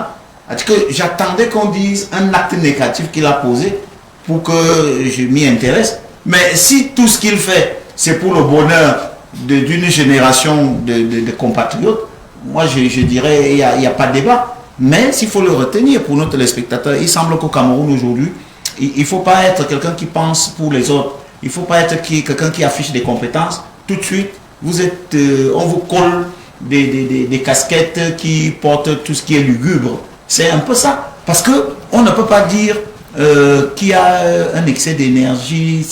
Où est-ce qu'il ne doit donc pas être? Si ce n'est pas là, j'attendais aussi que cela dise là où il devrait être au lieu d'être là où il est. Pour le moment, je voulais coller un mot à propos. Oui, je vais d'abord préciser, hein, pour que les téléspectateurs et nous soyons au même niveau, n'est-ce pas, de compréhension. La lettre du mardi était juste une chronique caustique qui tirait à boulet rouge, surtout, pas pour détruire, mais pour éveiller, pour construire. Et je vais vous faire donc la révélation. Aujourd'hui, cette lettre n'était pas véritablement la lettre des compatriotes de la diaspora.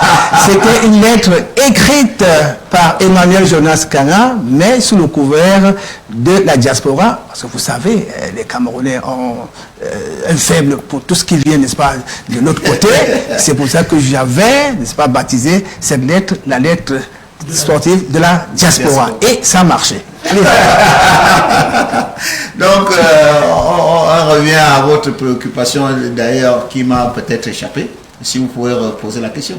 Qu'aujourd'hui, les Camerounais, certains, il faut le dire, hein, ont peur de la prestation sublime de ces pharaons qui risqueraient, là, il faut que j'utilise le conditionnel, qui risqueraient de prendre le dessus sur les leurs. Là, c'est le conditionnel. Ato a raison, mais ce qu'il faut dire, c'est que certains compatriotes ont la mémoire courte et ils ne conjuguent pas avec l'évolution du temps. Le Cameroun, on a toujours envie de nous ramener au Cameroun de 1960, au Cameroun de 1980, au Cameroun de 82. Très peu s'adaptent à l'évolution des choses. Donc ils ont raison d'avoir peur. Mais en même temps, c'est un paradoxe parce que quand vous avez peur du passé, vous ne rappelez pas ce qui s'est passé. Parce que si il fallait donc se dire, est-ce que la dernière confrontation Cameroun-Égypte, est-ce qu'il faut avoir peur?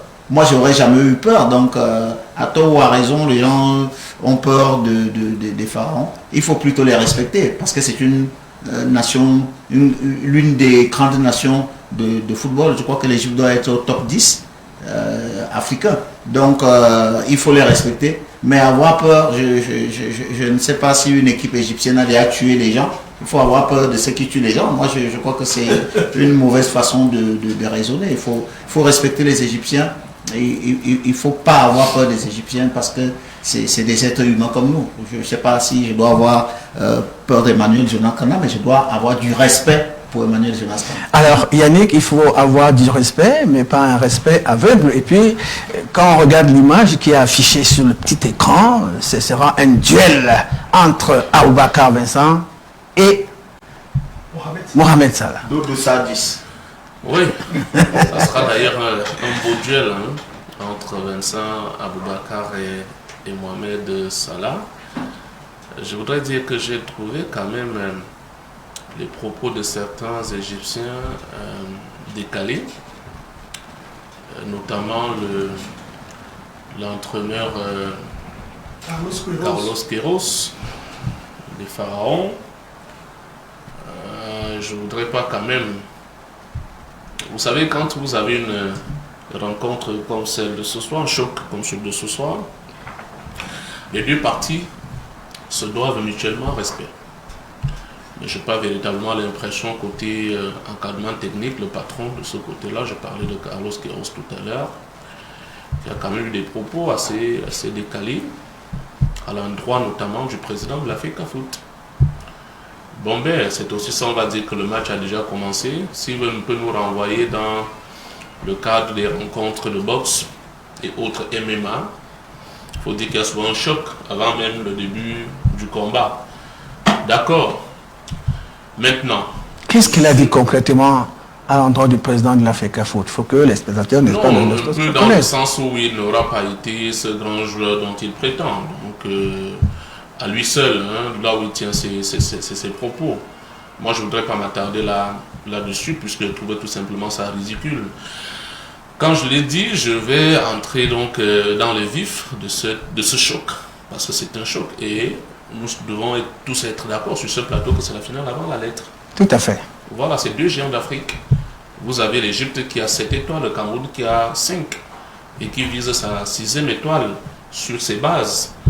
Je pense que ce n'est que légitime, effectivement, que le Cameroun puisse avoir cette ambition, cette grande ambition-là, de décrocher cette 6e étoile, qui pour moi lui tend quand même les bras. Il faudra bien sûr trouver une solution tout simplement pour Mohamed Salah, qui semble avoir retrouvé un tout petit peu du rythme depuis les 8e de finale. Il a démontré lors du quart de finale face au Maroc, c'était un peu la plaque tournante de cette équipe des Pharaons d'Égypte. Il aura fait feu de tout bois. Donc aujourd'hui, Antonio Conceição et ses adjoints, je pense qu'ils n'ont qu'une seule chose à faire. Est-ce qu'il faut un plan anti-Salah? Mais moi, je pencherai beaucoup plus à ce que j'ai vu contre la Côte d'Ivoire. Alors, c'est quoi? Les coachs sont là. Il faudra tout simplement empêcher à Salah d'avoir le ballon. C'est ce qui s'est passé contre la Côte d'Ivoire. Empêcher à Salah de recevoir ces ballons-là. Si cela est bien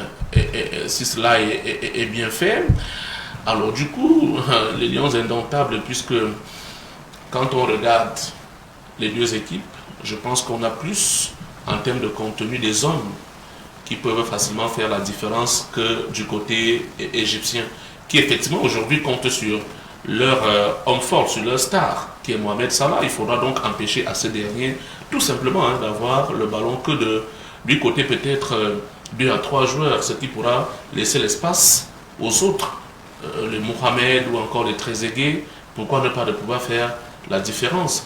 Donc je pense que vu sous cet angle-là, si on réussit effectivement à empêcher Salah de pouvoir être bien nourri en termes de ballon, nous pouvons facilement trouver la solution à cette grosse équation égyptienne, puisque je respecte bien entendu l'adversaire. Ce n'est pas n'importe quel adversaire, et je sens cette équipe très motivée comparativement à toutes les autres rencontres qu'ils ont déjà eu à livrer jusqu'ici. Je trouve une équipe égyptienne véritablement motivée. Ils savent, ils jouent face à une équipe des Lions indomptables qui n'a plus perdu à domicile depuis pas mal d'années. Ça aussi, c'est un détail qu'il ne faudra pas négliger en termes de stats. Les Lions indomptables, est-ce qu'ils perdent vraiment à domicile? Quand ça a été une mauvaise prestation, ça a été un match nul, la rencontre s'est soldée par un nul. Donc c'est un détail que les Égyptiens ont bien sûr dans leur tête. Ça va se jouer, mais je pense que on a tout. On a les atouts, on a le public, on a tout ce qu'il y a comme motivation. Nous avons même des joueurs. Ces lions-là, ils jouent et ils sont capables d'aller chercher cette victoire qui va nous propulser en finale pour dimanche prochain. Voilà, c'est le souhait de tout le monde. Alors, Franck Peck, Yannick parle, n'est-ce pas, de museler Salah pendant toute la rencontre. Cette hypothèse est-elle plausible? Museler Salah pendant toute la rencontre? Je crois que c'est bien sûr que c'est possible. Déjà, Salah n'a pas été buteur durant toutes les rencontres de cette CAN. On a même vu l'Égypte se faire battre dès son tout premier match dans cette Coupe d'Afrique des Nations par le Nigeria. Et moi, j'ai souvent tendance à dire que le Nigeria a un jeu pas très éloigné de celui du Cameroun. Ça veut dire qu'on peut s'inspirer de ce que le Nigeria a fait face à l'Égypte lors de leur toute première rencontre pour trouver l'équation Salah. C'est faisable. Et même la Côte d'Ivoire, elle a bien fait de l'évoquer. L'Égypte s'est imposée, mais c'était lors de la séance de tir au but. Salah n'a pas été très incisif durant l'essentiel de la rencontre. C'est vrai que d'aucuns vous diront que Salah a délivré des caviars pour ses coéquipiers, mais ils ont brillé par une maladresse vraiment de très haute classe pour faire le petit jeu de mots. Moi, je dis, ça sera certainement une belle rencontre. Une belle rencontre entre deux équipes qui viendront jouer au football. Parce qu'on ne doit pas s'attendre à une équipe qui sera, en fait, pas à l'attaque-défense. Ça sera deux équipes qui viendront gagner. Mais deux équipes très expérimentées. On ne verra pas des boulevards un peu comme les étalons du Burkina Faso ont laissé un certain moment au Sénégal. On verra deux équipes très expérimentées, deux équipes qui se craignent. Les Camerounais sont un peu j'apprécie le mot du coach Casimir. On va un peu trop loin chercher les défaites en 86 ou encore en 2008. Pourquoi ne pas s'arrêter en 2017 où le Cameroun avait même une équipe non-name qui a réussi à damer le pion à cette équipe d'Égypte. Précisons que dans cette équipe, quand même, dans les deux équipes qui jouent, 2 des 3 buteurs de la finale de 2017 sont encore en lice. El Neni, l'unique buteur de l'Égypte ce soir-là, est encore dans cette équipe. Vincent Aboubakar, celui qui avait inscrit le but de la victoire, il est encore présent que Mohamed Salah avait pris part à cette finale. Comme quoi, bien que les effectifs aient changé, il y a encore plusieurs éléments qui ont pris part à la finale de 2017 qui sont encore là. Maintenant, qu'est-ce que le Cameroun doit faire? Premier atout, on ne va pas se le cacher, Emmanuel, on a le 12e homme. Ça compte. On a gagné en 2017 sur terrain neutre. Le 12e homme, on se disait avant le début de la compétition que ça devait être une pression supplémentaire pour les Lions. Mais on a vu que les Lions ont su capitaliser cette pression. Quand le Cameroun joue avec son 12e homme, le Cameroun se sent vraiment accompagné. Et Salah l'a dit en conférence, il a dit que vraiment il sait que le 12e homme peut être un handicap, qu'il faudrait vraiment faire montre de beaucoup de concentration face au 12e homme qui met non seulement la pression sur l'adversaire, mais aussi sur l'arbitre. Ça, c'est important. Le 12e homme, c'est un atout. Deuxième chose, le Cameroun est en forme. On a le moral à bloc. Le Cameroun, contrairement à l'Égypte, qui a perdu dans cette compétition, le Cameroun n'a pas connu la défaite. On peut parler des matchs assez moyens, peut-être face aux Comores ou encore face au Cap-Vert, mais de façon générale, c'est une campagne quasiment excellente. Je crois qu'au-delà de celle de 2002, c'est l'une des meilleures campagnes des Lions de Nota dans une Coupe d'Afrique des Nations. On a gagné 2000, mais on s'est qualifié avec 4 points pour aller au second tour. Mais ici, on a terminé... Mais avec des adversaires solides, hein? C'est vous qui le dites, on avait des équipes comme le Togo, c'est discutable. Non, on avait perdu la Tunisie, on avait eu la Côte d'Ivoire et le Ghana. Ça, c'est vrai, en poule en 2000. Oui. Et on a eu le Togo, 3e match. Donc, on peut vous dire que le Togo, c'est pas une foudre de guerre. Mais le Ghana était au plus haut, n'est-ce pas, de sa forme. C'est vrai que nous avait battu je crois, la dernière défaite du Cameroun à domicile, c'était le Ghana qui nous avait battu lors des éliminatoires en 98. Puis on a le Cap. Bon, c'est une autre histoire. On s'est battu pour que le Ghana organise, pour qu'on n'ait pas à jouer le match retour. En gros, je dis, face à l'Égypte aujourd'hui, le Cameroun, ses atouts, c'est d'abord sa bonne forme. Autre atout, c'est le volet offensif. 11 buts dans une compétition, ça ne s'achète pas. On va tout me dire que le Cameroun a rencontré des non-names. J'ai vu les Comores battre le Ghana. J'ai vu des équipes comme la Sierra Leone tenir en échec l'Algérie. Pour vous dire que le Cameroun a joué face à des équipes qui ont prouvé qu'elles étaient de bonnes équipes durant cette CAN. Le Cameroun a réussi à inscrire 11 buts. L'Égypte, ce n'est que 4 buts depuis le début de la compétition. On va me dire c'est... Mais nous-mêmes, on avait gagné une canne avec 4 buts inscrits. Hein? Oui, mais pour le moment, ce n'est pas... mais pour le moment, on a 11 buts, ils ont 4 buts. C'est une certaine désavantage. Maintenant, c'est quoi notre principal inconvénient? On encaisse beaucoup. On est la pire défense encore en lice dans la compétition. 4 buts concédés, c'est trop. L'Égypte, ça fait 2 buts. Il faudrait que de ce côté-là, même si on essaie d'inscrire, qu'on soit prudent derrière. Pourquoi? Je ne vois pas l'Égypte prendre un but et se faire égaliser 2 minutes après comme le Burkina Faso ou les autres équipes ont pu le faire. On est face à une équipe expérimentée. Autre avantage des Lions, c'est que je crois Guendouzi, le défenseur central de l'Égypte, il s'était fait mal lors de la précédente rencontre, il ne sera pas là. Donc ils ont un élément assez important dans leur charnière défensive qui ne sera pas là. Donc le coach Carlos Queiroz sera obligé de revoir ses effectifs. Moi, je m'attends à un match serré, mais au finish, moi, je vois les Lions passer. Alors, les Lions vont passer à tout près? Anissé. Je suis déjà émerveillé et merci à la réalisation parce que la qualité des images que vous observe depuis me demande d'avoir l'avis du groupe. Vous savez, on a souvent eu des équipes nationales du Cameroun avec de très beaux effectifs, avec de très bons joueurs. Et après, quand on arrive dans la compétition, par ta trace, on se demande pourquoi est-ce que l'équipe n'arrive pas à jouer avec autant de stars, autant de joueurs. Mais quand on regarde ce que la réalisation nous propose, je vous assure, je suis impressionné. Je n'ai pas perdu du temps depuis que vous êtes en train. Oui, je vous voyais admirer, regarder, observer, apprécier. Je regarde ce qui se passe, je regarde le président très proche, je regarde les joueurs, je regarde le vestiaire. Je dis, il y a quelque chose d'important dans ce groupe. Il n'y a pas de star. Je vais vous poser une question beaucoup plus concrète et assez matérielle. À quel moment précis pensez-vous, selon vous, vous êtes un technicien avisé, à quel moment précis pensez-vous que les Lions doivent prendre le match en main? À quel moment précis? Moi, je pense qu'il n'y a pas un moment où on doit prendre le match en main. Dès l'entame ou alors... Au sérieux dès l'entame de la rencontre. Vous allez vous rendre compte que justement, c'est la question que cette question répond au problème qu'on a rencontré dans cette même compétition. Les buts que nous avons encaissés ont été pour les 15 premières minutes. Le Cameroun a toujours réagi. On a essayé de corriger ça par la suite lors de la dernière rencontre en essayant de marquer. Mais à chaque fois, on a été mené et on a réagi. Ça pose un problème d'entame de match, ça pose un problème de problème de sérieux véritablement dès l'entame de la rencontre. Est-ce que, comme on a l'habitude de dire, c'est quand le Cameroun est au mieux qu'on essaie de... Non, ça sont des théories. Hein? Moi, je pense que non.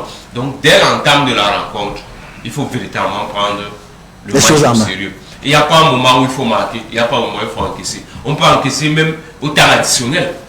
On peut marquer même à la première minute, par conséquent, il faut falloir être sérieux. Les gens parlaient des plans anti-Salah et autres. Moi, je dis, il y a les plans de jeu à mettre dans un match de football. On regarde comment est-ce que l'adversaire se déploie. On essaie de regarder.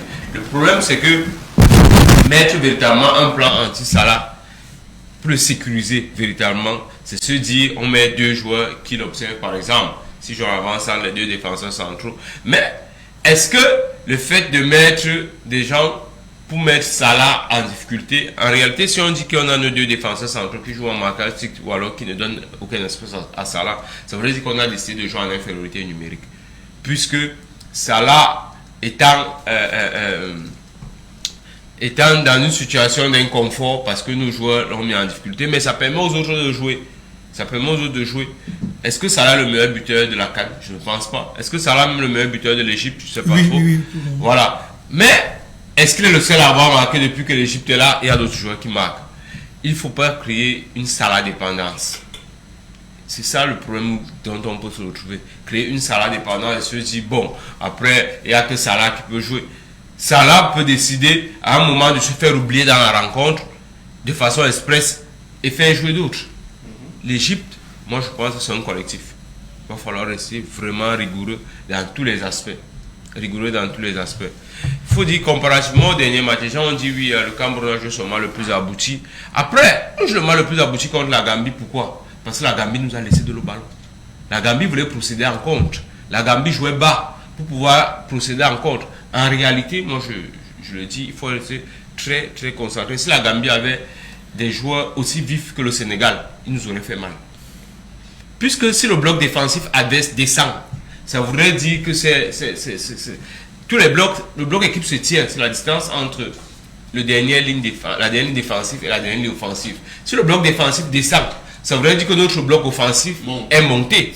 Par conséquent, ça laisse les espaces derrière.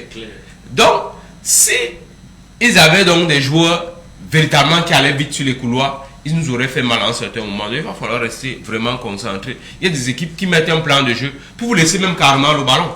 On vous laisse le ballon, vous pensez que c'est vous qui maîtrisez le jeu. Allez, tac, on vous prend par derrière, on vous a pris au dépourvu. Il va falloir rester concentré, il va falloir que les entraîneurs lisent vraiment le match, essayer de voir quelles sont les pièces véritablement qui nous mettent en difficulté. Je parlais par exemple du profil des 2 défenseurs centraux du Sénégal tout à l'heure. Si on a des 2 profils, et la première, le premier tandem défensif camerounais qui revient depuis le début de la compétition, c'est le tandem qui a joué derrière, c'est-à-dire Ngande et Castelletto. Mais en dehors de ce tandem défensif, vous devez vous rendre quand même compte que les autres ont toujours tourné. Il n'y a qu'un Ngande qui est resté constant. Au milieu de terrain, moi aussi, c'est un avis. Ce sont 2 jeunes joueurs qui jouent, mais j'ai toujours le sentiment, à mon avis, qu'ils se piétinent encore un peu dessus. Et le sentiment qu'il n'y a pas encore... Parce que même au milieu de terrain, on a également beaucoup changé.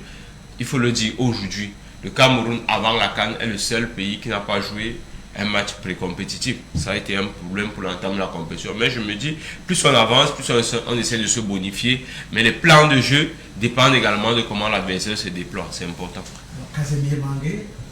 Nous passons le temps à parler du plan anti-Salah, mais les Égyptiens également peuvent mettre, n'est-ce pas, sur place, n'est-ce pas, un plan anti-Aboubakar et anti-Toko et Camille. C'est aussi une publicité. Non, c'est aussi une publicité, Yannick. Hein, Casimir. Je vous ai toujours dit, Emmanuel, vous êtes très ingénieux parce que vous avez d'abord fait entrer un sujet qui est passé inaperçu. La provocation, c'est l'art des Maghrébins. Vous avez suivi l'entraîneur égyptien qui a taquiné, je l'appelle un ignorant, parce que même ceux qui ne savent pas de quoi est le football savent qui est Samuel Eto'o. Ça a été un joueur mondialement reconnu. Je me souviens, Ronaldinho, quand on lui avait dit de faire le classement des meilleurs joueurs africains, les 5, il a cité tout le monde, il n'a pas cité Samuel Eto'o. Et quand on lui a demandé, tu es au Barça avec Samuel Eto'o, c'est un Africain, il a dit que Samuel Eto'o, c'est un Brésilien. Il ne peut pas citer Samuel Eto'o. Vous voyez la valeur qu'il a donnée à Samuel Eto'o. Et un entraîneur sérieux ne s'attaquerait pas à Samuel Eto'o, c'est de la provocation. Comme pour interpeller les Camerounais de ne pas céder à toute forme de provocation. Même l'équipe égyptienne sur le terrain, elle va faire de la provocation. Conceição, lui, il s'est apaisanti sur son équipe. Hein. Et moi, j'ai beaucoup admiré lui dont je n'ai pas souvent beaucoup d'estime. Mais son tempérament, moi, je pense que c'est le tempérament là qu'il faut dans ce genre de circonstances. Il ne faudrait pas que les Camerounais cèdent à quelconque provocation. On l'a dit hier, hein, de ce plateau. Il n'était pas là, malheureusement. Voilà. On a longuement éploré. On a longuement éploré. Eu de l'admiration pour lui, mais sa posture, un entraîneur réservé, parce que quand vous avez quelqu'un comme Claude Leroy, qui a fait 40 ans sans être expulsé du banc de touche, ça c'est de l'inédit. Donc c'est de la provocation. Emmanuel a bien fait d'intégrer cela. Les Égyptiens vont nous... J'espère que vous n'avez pas évacué ma question. Hein. J'ai posé une question bien précise. Tout sauf ça. C'est vrai que je reviens. Parce qu'en réalité, il faut le mentionner.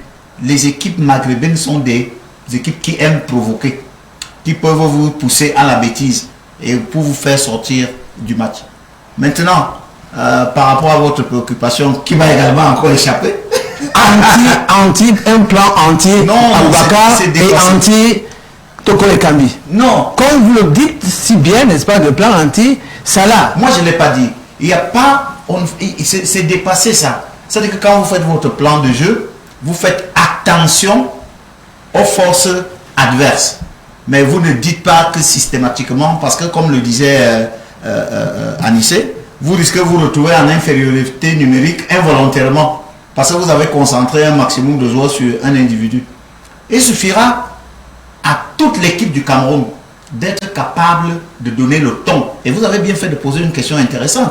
À quel moment doit-on prendre véritablement, n'est-ce pas, les choses en main. Non, c'est d'entrée de jeu. Il faut afficher vos intentions dès l'entame. Oui, le match, le Cameroun doit donner le ton, le Cameroun doit contrôler tout le match. Il n'y a pas un espace de terrain où on devra laisser l'équipe égyptienne se mouvoir. C'est de ça qu'il est question.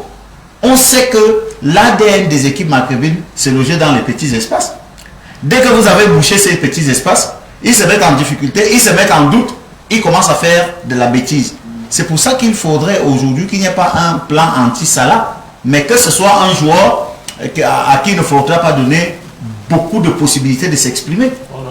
C'est tout simplement ça. Voilà. Dès que vous avez vos joueurs conscients que même Vincent Aboubakar, s'il peut se retrouver dans une possibilité de mettre Salah en difficulté, il devra le faire.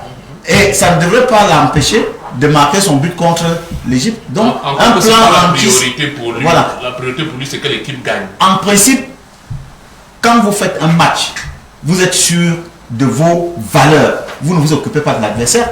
C'est le Cameroun, au risque de me répéter parce que je l'ai déjà dit aux émissions précédentes, c'est le Cameroun qui devra poser les problèmes aux Égyptiens. C'est aux Égyptiens de chercher les solutions aux problèmes qu'on va poser les Camerounais. Ce n'est pas aux Camerounais de se mettre dans la posture de vouloir résoudre les problèmes des Égyptiens. C'est dans cet état d'esprit qu'il faudra être. Beaucoup de vigilance, beaucoup de rigueur, beaucoup de discipline, de la détermination, de l'engagement. C'est cet ensemble. C'est pour ça qu'à un moment, je suis tenté de dire la différence se fera sur le plan mental, de tous les paramètres de jeu, sur le plan technique, sur le plan tactique, sur le plan athlétique. Si vous avez les mêmes valeurs, la différence se fait souvent sur le plan mental. Et au Cameroun, d'avoir tous ces éléments, l'agressivité, la discipline, la détermination, l'engagement, pour contrôler l'ensemble de la rencontre. Dès que l'ensemble de la rencontre est contrôlé, je prends un simple cas de figure. Si la source est sabotée, c'est-à-dire qu'à partir d'où on donne les bons ballons, si déjà Salah n'a pas de ballon, il servira à quoi d'aller mettre les gens sur lui. À partir du moment où on ne parvient pas à laisser qu'on lui donne les ballons, Salah va se mettre en difficulté. Et quand un joueur comme Salah est en manque de confiance, il n'est plus productif. Donc, l'équipe nationale du Cameroun se doit aujourd'hui de poser des problèmes sérieux à l'équipe égyptienne pour que c'est l'équipe égyptienne qui soit dans la posture de chercher à résoudre les problèmes du Cameroun. Alors, Yannick, hier, je faisais remarquer qu'il fallait peut-être titulariser Christian Bassogok, quelqu'un qui aime le duel, quelqu'un qui provoque dans la surface de réparation et qui peut faire donner, n'est-ce pas, des coups de pied, arrêter notamment les pénaltys dans cette zone-là. Pourquoi pas? Oui, c'est une idée. C'est une idée. Le titulariser, oui, pourquoi pas, C'est que les Égyptiens n'aiment pas ce genre, n'est-ce pas, de joueurs qui veulent les ridiculiser avec des dribbles, avec des percussions. Il y aura quand même avec un petit handicap, hein, ne l'oubliez pas. Il ne faudrait pas que les Lions indomptables également perdent cela de vue. Il y a leur défenseur central titulaire qui ne sera pas de la partie, qui est blessé, tout comme les deux premiers gardiens, c'est-à-dire le titulaire. Non, le deuxième, on dit qu'il s'est entraîné, donc il est possible qu'il soit là. Mais il n'aura pas les mêmes... On ne peut même pas prendre le risque de le faire jouer. Ça va jouer. Il va jouer. On a suivi le discours de l'entraîneur hier et c'est même lui qui est pressenti pour jouer parce que on lui a soumis à des tests qui ont démontré qu'il était capable de jouer. Mais ce qui est sûr, quand vous sautez d'une blessure, vous n'avez pas toutes vos facultés, dans tous les cas. Voilà, donc c'est ce que je disais, c'est-à-dire il y avait déjà ça, ce handicap au niveau de la défense, parce que quand vous avez votre défenseur central titulaire depuis le début de la compétition qui n'est pas là, forcément ça laisse un petit espace. C'est vrai qu'il sera remplacé. Ben écoutez, commencer la compétition en demi-finale pour un joueur n'a pas toujours été chose évidente. Il lui faudra des repères, il faudra un bon temps, n'est-ce pas, pour se mettre véritablement en confiance. Et je parlais de gardien, on verra bien si c'est celui qui s'est blessé lors de la dernière rencontre qui joue. Lui me semble quand même avoir... c'est un véritable baroudeur. On a vu lors du match contre le Maroc, il ne voulait même pas sortir. Yannick, je parle, n'est-ce pas, de Bassogok qui devrait peut-être commencer. C'est un baroudeur. Je suis parti de là, oui. C'est-à-dire de Bassogok pour dire qu'effectivement, il pourrait avoir, n'est-ce pas, quelques failles dans cette défense. Là, c'était pour Bassogok que je le disais. Maintenant, je dis, c'est au coach de voir comment est-ce que tous ces enfants-là évoluent. pendant les séances d'entraînement. Mais en ce qui concerne, parce que si Bassogog est titulaire, je crois que c'est Gamaleu qui fera les frais, lui qui évolue sur le couloir droit de cette équipe des Lions Indomptables. Et vous le savez, c'est l'un des protégés de Conceição jusqu'ici. Donc, comme vous disiez, c'est angolais. Je dis bien que c'est l'un de ses protégés, personne ne peut nous dire le contraire. Il fait quand même partie de ces 3 joueurs qui ont toujours été titulaires depuis le début. Le coach Anissé Koum a parlé tout à l'heure de Ngandeu, qui également a toujours été titulaire, tout comme André Onana. Et quand vous irez encore regarder peut-être Vincent Aboubakar, ils sont donc là 4 qui ont toujours été titulaires. Oui, il y a aussi Zambo Anguissa, qui figure parmi ces joueurs qui sont revenus. Parmi le noyau dur de Castello. De Conceição. Donc, une titularisation personnellement de Bassogog ne me ferait pas du mal, mais moi je pense que le coach aura en esprit, n'est-ce pas, son groupe qu'il a débuté la compétition avec. Peut-être que jusqu'ici Moumi Gamaleu ne marque pas, mais dites-vous, on a eu un joueur comme ça en 2017, je crois que c'était També. Djib També était titulaire dans presque toutes les rencontres, et du coup l'opinion se demandait qu'est-ce que le coach a vu en lui. Mais seul le coach sait, n'est-ce pas, le résultat qu'il lui produisait sur le terrain. Je vois un peu... Mais il était à la hauteur, hein, També. Je vois un peu Ngamaleu dans ce rôle depuis le début de la compétition. Le coach sait pourquoi il est titulaire, pourquoi il le garde même jusqu'à la 80e minute. Et il délivre même les passes décisives aussi, il faut le dire. Une seule, je crois. Oui, c'est quand même une passe. Je crois mais c'est pas le plus réel. Hein. Il a décidé titulariser Ngamaleu suite à sa générosité dans les efforts. C'est l'un des garçons qui, dans le couloir, parce que un joueur qui a la capacité d'aller en situation d'attaque, de se remettre au service de l'équipe sur le plan défensif, c'est intéressant. Or, on sait quand même que Christian, pour le moment, il est sur le plan athlétique, il a des soucis. C'est un garçon qui peut venir faire la différence, qui peut venir faire un peu de folie dans les dernières minutes. Je crois que c'est bien pensé, parce que jouer comme l'Égypte, il faut des garçons sur le plan athlétique qui sont présents.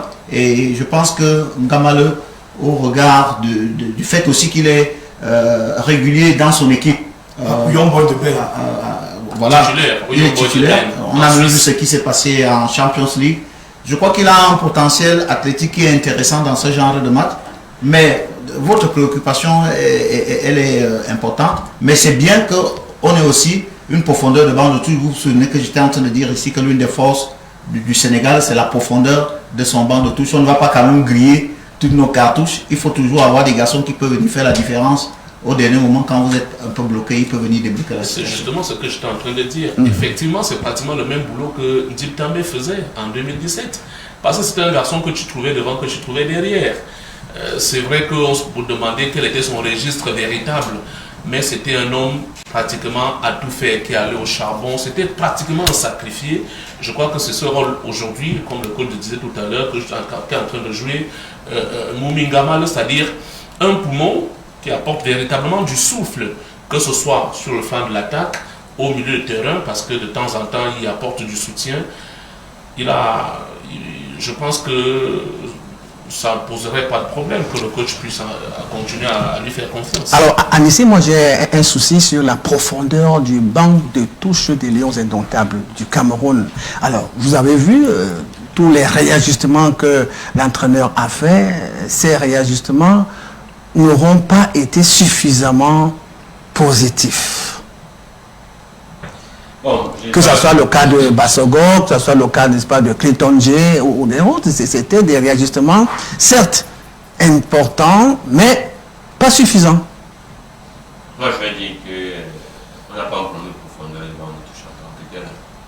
Quand on regarde les hommes qui sont sur le banc de touche, ce sont les personnes qui peuvent apporter. Donc, c'est le problème, n'est-ce pas, de l'entraîneur qui ne sait pas réajuster, qui ne sait pas faire le choix. Je ne l'ai pas dit, je ne l'ai pas dit. J'ai dit donc on n'a pas un problème de banc de touche. Ouais. Quand on regarde quand même les Gazago et tout le reste qui sont sur le banc, les Asili qui, jusqu'à aujourd'hui, en dehors des 3 autres gardiens de but, Il y a Kebose qui n'a pas encore mis son pied sur les deux jeux, sauf si je ne m'abuse. Je pense quand même que... Oui, même l'autre nom, celui qui est au Nigeria, là, comment il s'appelle? Mais il n'y a pas les 3 gardiens. Non, il n'y a pas les 3 gardiens. En dehors des 3 autres gardiens de but, il n'y a que Kebose. Comme joueur de champ. Comme joueur de champ. Qui n'a pas encore mis ce ballon de touche. C'est pour ça que je dis que le problème général, véritable, c'est qu'au regard quand même, depuis l'arrivée de Conceição, il est difficile de se rendre compte qu'il a pu aligner 2-3 fois successivement un même 11 entrant. Ça crée donc beaucoup de problèmes au niveau, ça crée pas, au niveau des tandems. Si vous ne jouez pas ensemble, vous ne pouvez pas vous entendre. Et puis, il n'y a pas une complicité. Moi, je suis content aujourd'hui. Vous savez, parfois, on insultait le travail des entraîneurs camerounais et bien d'autres. Mais quand on regarde simplement le milieu de terrain qui a joué la dernière fois, Mungwete est quitté du Cameroun et a joué la première division. Hongla est quitté du Cameroun et a joué au moins la D3, la D2 régionale avec Koufon. Zambouanguissa était dans la Fortune, a pu Coton Sport et puis s'en est allé. Donc, ce sont des garçons qui ont pris les bases sur le plan local. Je pense qu'à des moments, il faut reconnaître le travail que les éducateurs font sur le plan national. Ça, je ne pourrais pas quitter d'ici sans le dire. Moi, je suis content quand je les vois, tous qui sont partis déjà pratiquement de grands garçons. Moumingamale, il faut le dire, il est parti il n'y a pas 5 ans. Moumingamale sort de Coton Sport, quittant de Moussango de Gualébeter. Même Christian Bassova. Pour aller dans Coton Sport, et puis à Paf, il est parti au Yongon de Ben, et puis il est devenu au Moumi Congo aujourd'hui, pour ceux qui ne le connaissaient pas. Donc, moi, je crois qu'il fallait que les gens comprennent que. En passant, j'ai été entraîneur régional dans le centre. Je pense en 2010, j'avais Moumingamale dans mon effectif. On jouait le tournoi. Entraîneur président, hein? On jouait le tournoi de section régionale à Kaessa. Faut pas cacher le. Mais il y avait que de fleurs à Anissé. Non, président, il ne faut pas qu'il cache la place. Que de fleurs, que de fleurs. Non, c'était pour dire que il y a véritablement un banc de touche. Mais après, il y a parfois le... Mais il y a une exploitation judicieuse de ce banc de touche. Voilà. Ce banc de touche. Parfois, il y a la pista de l'entraîneur. C'est-à-dire qu'à ce moment bien précis, c'est ça qu'il y a le timing du remplacement. Tout à fait. Pendant que je suis en train de demander remplacer à ce moment bien précis, vous allez vous rendre compte que parfois, il y a le joueur qui entre au premier ballon, il a mis au fond, on dit coaching payant. C'est la vista de l'entraîneur, le ressenti que le stade te donne. Et ça, parfois, ça ne s'explique pas. Parfois, il y a le joueur, tu t'attends que bon, il va aller faire telle chose à tel moment. Des joueurs comme Bassogop, comme Clinton J, à mon humble avis, sont des joueurs qui doivent entrer à la lisière, c'est-à-dire les 20 dernières minutes, les 25 dernières minutes, quand l'adversaire est déjà... Mais vous avez vu, n'est-ce pas, l'action de Clinton vers la fin du temps de match. Et voilà. Il venait saler, n'est-ce pas, et tuer complètement le match qu'on l'a gagné. Il y a donc, Mané a eu ton... Mané pas de son camp, une contre-attaque pour venir corriger cette action d'hier. C'est pour ça qu'il dit il y a le bon joueur et le grand joueur. Ouais. Mané fait partie des grands joueurs. Et parce bon que les grands en même temps. Voilà. Non, le grand joueur a su passer le bon joueur. Le grand joueur est au-dessus du bon joueur. Voilà. C'est ce qu'il voulait dire. À des moments, il y a une occasion, un but. Ouais. Une occasion, un but. Clinton aurait... Parce que imaginons qu'on ne menait pas encore. Tout à fait, c'est sur l'action de Clinton là. Oh, c'était un but, hein, tout à fait. Je pense qu'on a un ballon de touche assez profond. Il faut simplement judicieusement savoir utiliser ses gamins et on aura certainement un résultat escompté. Le ballon de touche, même ma foi, a une équipe capable de faire même 11 entrants. Parce que quand on a les D ou des A sur le ballon de touche, on a à un moment, c'est la confiance qu'on a parfois vis-à-vis d'un joueur. Parfois, il y a des joueurs qui sentent que bon. Après, je suis là juste pour toucher la plume, mais ça, il faut se le dire. Oui, il faut que l'entraîneur arrive à mettre les joueurs à un certain niveau où chacun sait que je peux entrer à tout moment, je peux faire la différence à tout moment et apporter vraiment matérialisation normale. Je suis vraiment fourni. Moi, c'est mon avis là-dessus. Maintenant, c'est savoir comment les utiliser et que chacun sache que c'est un match de coup qui va se jouer dans la tête, beaucoup plus dans la tête. On a vu un match crispé contre le Burkina en ouverture. Vraiment, le match était crispé. Oui. La présence du chef de l'État, tout le protocole, les gars savaient que c'est la première fois qu'on rencontre. Je ne souhaite pas qu'on soit dans le même état d'esprit aujourd'hui. Parce que si on est dans le même état d'esprit aujourd'hui, ça peut jouer vraiment à notre défaveur. Alors, Frampec, à tout honneur, tout seigneur, tout honneur, vous êtes le patron, je le dis souvent ici, le patron des sports à Binouzouane, le tam-tam du continent. Alors, je vous donne l'opportunité et le privilège de nous donner le 11 entrant de ce jour. Oh là là, mais on a l'impression que j'étais avec Conceição cette nuit et il m'a fait cette révélation. Donc je crois que c'est une charge assez lourde. Bon, je peux faire mon 11 entrants à moi, au regard, pas celui que je... les autres commenteront sur ce plateau. Pas celui que je souhaite avoir, parce qu'il faut le dire, mais celui que je crois que Conceição va aligner aujourd'hui au regard de ce qu'il nous a proposé depuis le début de la compétition.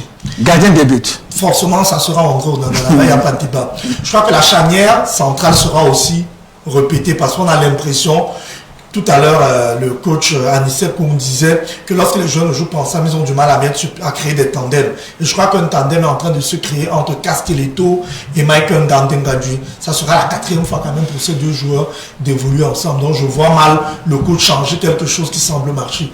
Castelletto Ngandé. Sur les côtés aussi, Faye et Nuntolo sont bien partis pour jouer. Le gros problème se pose au niveau du milieu de terrain. Au regard, on a vu le coach changer beaucoup ses milieux de terrain avec des propositions assez différentes. Parfois la titularisation d'Éric Maxime Choupo-Moting comme piston juste derrière le Vincent Aboubakar pour essayer de fluidifier le jeu. Mais connaissant Conceição, il craint l'équipe d'Égypte, Pétan ne le dit pas. Il se dit qu'avoir un Éric Maxime Choupo-Moting qui n'apporte pas défensivement parlant, selon lui, ça sera un handicap pour son équipe. Je crois qu'il est bien parti pour reproduire exactement le milieu qu'il a joué contre la Gambie. Pourquoi? On a quand même vu qu'avec ce milieu de terrain, un garçon comme Zamboanguissa était un peu plus productif parce qu'il était, entre guillemets, épargné un peu des tâches défensives. Donc, Ngouet Onla Zamboanguissa, ça sera le classement. Et je crois, personnellement, pour ne pas aller loin, l'équipe qui a joué contre la Zambie est bien partie. La Gambie. Contre la Gambie est bien partie pour être alignée à nouveau, peut-être à une seule exception, peut-être si peut-être il y a blessure, ainsi de suite. Mais je vois mal le coach changer. Maintenant, au niveau des remplacements, c'est là où il pourra avoir des différences. Je vous dis, il est probable que durant le match, contrairement au match contre la Gambie, qu'Éric Maxime Choupo-Moting fasse son entrée, si et seulement si le Cameroun ne mène pas au score, peut-être après les 50 premières minutes de jeu. D'avant l'heure de jeu, si le Cameroun ne mène pas au score, je crois qu'on pourra faire entrer un Éric Maxime Choupo-Moting pour apporter un peu plus offensivement, pour essayer de... Et ça dépendra aussi du comportement de l'équipe de l'Égypte. Si on voit une équipe ultra attentiste, on se rendra compte qu'on ne gagne pas à conserver, à bétonner au niveau du milieu de terrain, qu'on puisse se lâcher. Mais si je finis ce classement, sans dire un petit mot sur ce que vous avez demandé concernant le plan Salah, ça ne sera pas sérieux. Je suis d'accord avec les coachs que c'est peut-être révolu, mettre un joueur, les chargés de mission, ça n'existe plus dans le football moderne ou 3 joueurs, mais je partage cet avis avec Yannick, ne pas reconnaître que Mohamed Salah, c'est plus de 50% de l'Égypte, c'est se voiler les yeux. Quand Mohamed Salah ne joue, vous allez bon nous dire qu'il y a d'autres. La question qu'on va tous vous poser, c'est on va vous dire qui. S'il n'y a pas Mohamed Salah, l'Égypte, il n'y a pas cette équipe. Je veux dire, c'est même le principal handicap de l'Égypte de 2022. Ça veut dire que c'est une équipe ultra dépendante de Salah. Les 4 buts de l'Égypte, peut-être je ne vous le dis pas, il a été impliqué sur les 4. 4, ça veut dire sans Salah, l'Égypte ne joue pas. Et si tu bétonnes Salah, je ne te mens pas offensivement, l'Égypte est morte. On vous a compris. Alors, coach Casimir, nous sommes sur le 11 entrant de ce soir au stade d'Olembe contre les pharaons d'Égypte. Ça va dépendre de Conceição. Ça va dépendre des joueurs qui vont répondre au plan de jeu. Quelles difficultés nous voulons poser aux Égyptiens? Est-ce qu'il faut les presser pour qu'il n'y ait pas d'espace pour préparer leur situation d'attaque? Il faut donc mettre des garçons qui ont... À la défense, vous préconisez qui concrètement? Donnons les noms. Hein. Mais je vais faire comme la pédagogie en entraînement le demande, ne pas remplacer l'équipe qui a gagné. Donc, je peux dire, si tout le monde se porte bien, on dit on ne change pas l'équipe qui gagne. Mais maintenant, l'adversaire est différent de l'autre qu'on a gagné. La difficulté que peut nous poser l'Égypte, c'est quoi? C'est ce que leur entraîneur a dit. Parce que c'est un entraîneur maladroit. Et lui, il a dit, Samuel Eto'o n'a jamais été un grand joueur, il a dit pour battre le Cameroun, il faut conserver le ballon. Mais il ne sait pas que lorsque tu as le ballon, tu es en danger. Le ballon est un danger. C'est pour ça que quand les équipes le perdent, à mon avis, il faut mettre l'équipe qui sera capable de mettre les Égyptiens en difficulté. Alors, Yannick, s'il vous plaît, Yannick, maintenant, à vous de nous décortiquer le 11 entrant, n'est-ce pas, de ce soir. Vous avez bien, n'est-ce pas, ce genre d'exercice. Je n'irai même pas loin. J'irai vraiment pas loin, Emmanuel Jonas. Je pense effectivement, comme... que ce soit le bis répétiteur. Comme Franck et le coach, que pour une fois. Oui, pour une fois. Dans cette compétition, le coach Consao risque de se répéter. En classant... Le même, nous l'avons. Contre la Gambie. Contre la Gambie. Le même. C'est-à-dire que sans qu'un des 11 là ne soit mis de côté, je pense que ça sera intégralement le même 11 entrant ce soir. Maintenant, comme il faut quand même qu'il y ait un mais, je pense qu'au regard de l'adversaire, si le coach, comme il est habitué, c'est vrai que je suis quand même surpris que Franck le place comme étant très bon, tout ça. Bon, c'est pour lui, hein, c'est pour Franck là-bas. Pour dire que à l'Égypte, s'il y a quelque chose qu'il pourrait toucher, ça pourrait être avec la présence d'un garçon comme Eric Marcel Choupo-Moting dans ce groupe. Pourquoi? Parce que ça sera l'Égypte en face. Et là, il faut des joueurs de métier. Et Choupo en est un.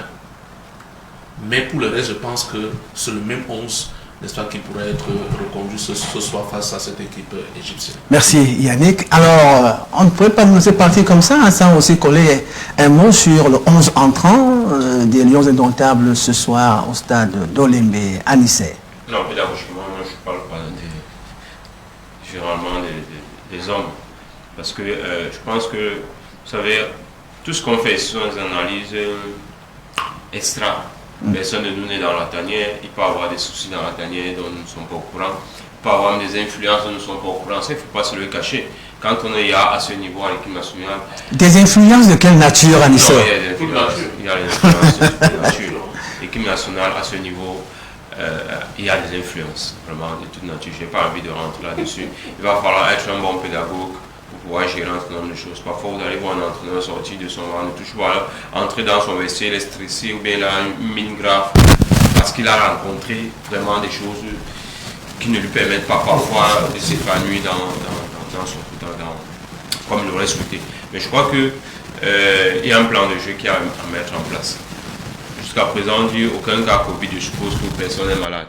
Donc c'est à l'entraîneur de pouvoir nous mettre en place une équipe conquérante qui pourrait répondre aux attentes du Cameroun. On ne change pas l'équipe qui gagne, mais on la bonifie. Il y a forcément eu des manquements. Même quand on gagne un match 50 buts à 0, il y a forcément des manquements. Il peut y avoir des ajustements qui pour moi seraient tout à fait normal. Mais après, est-ce que parce qu'on a gagné au dernier match que forcément l'équipe a été parfaite? Je pense que non. Il y a forcément des ajustements à l'intérieur qu'il faudrait apporter. Il y a forcément des joueurs qui pourraient mieux faire que cela. Vous savez, on se pose pas la question de savoir comment est-ce que le problème Choupo n'est peut-être pas un problème de gestion de ce joueur. Parce que je comprends toujours pas qu'un joueur de la trempe de Choupo, qui devrait être un joueur leader, un joueur essentiel, le leader technique même de notre équipe, ne puisse toujours être en train de jouer le second rôle. Dans d'autres tanières, si je peux appeler ça comme ça, Choupo serait un joueur qui serait en train de bouder. Ça, vraiment, il faut se le dire au regard de sa trempe, au regard de son niveau. Mais il est en toute humilité, il est là. Et quand on lui donne le temps de jeu, il joue son temps. Il est toujours là. Il n'a jamais boudé une sélection. Il a toujours une sélection. Moi, je pense que le problème... Oui, il est programmé pour jouer le second rôle. Excusez-moi de le dire. Attends, vous parlez du club. Je dis, mais il n'a jamais été un cadre dans sa vie. Je dis, même en club. Non, mais c'est vrai. Quand il veut vous le décréter comme étant il souhaite endosser la tunique de cadre, il ne se sent pas à l'aise. Franck, tu as vu Choupo à Mayence. Mais c'est quel club? Je veux dire, on parle des c'est quel club? Non, mais Mayence, c'était le très haut niveau. Je veux dire, on a vu Paris et Bayern. Voilà. Tu parles de Paris et Bayern. Oui. Mais après, quelque chose à échapper à Nice. Permets-moi les 10 secondes là. Quelque chose à échapper. Vraiment 10 secondes, parce qu'on est déjà à la fin de l'émission. Vous savez, nous sommes à la fin déjà. Et je crois qu'il l'a d'abord dit, vous pouvez avoir le potentiel, mais quand vous n'avez pas cette personnalité dans le jeu, et ce n'est pas seulement dans les Lions indomptables que Maxime a ce problème. Son jeu, il n'y a pas de la personnalité. Et c'est pour ça que peut-être c'est son éducation. Il ne se plaint pas dans la majorité des équipes là où il a joué. Il a ce problème de faire du jeu où il dégage une personnalité parce que le potentiel dont il dispose est énorme. Malheureusement, il ne ressort pas ça. Moi, je pense que c'est nous, les encadreurs. Est-ce que le discours, est-ce que ce garçon est chaque fois en confiance? Parce qu'on peut se poser la question de savoir pourquoi Maxime n'est-il pas en confiance. Voilà, c'est la fin de cette émission. Malheureusement, Casimir. Alors, se qualifier pour la finale ce soir au stade de Lembe, c'est tout le mal que nous souhaitons aux Lions indomptables du Cameroun. Mesdames, messieurs, merci n'est-ce pas d'avoir été là. Merci à Casimir, merci à Yannick, Franck, merci. Et sans oublier Anissé. Fin de l'émission donc. Demain, s'il plaît à Dieu, nous nous retrouverons à 10h pour le débriefing de la rencontre Cameroun-Égypte. C'est la victoire.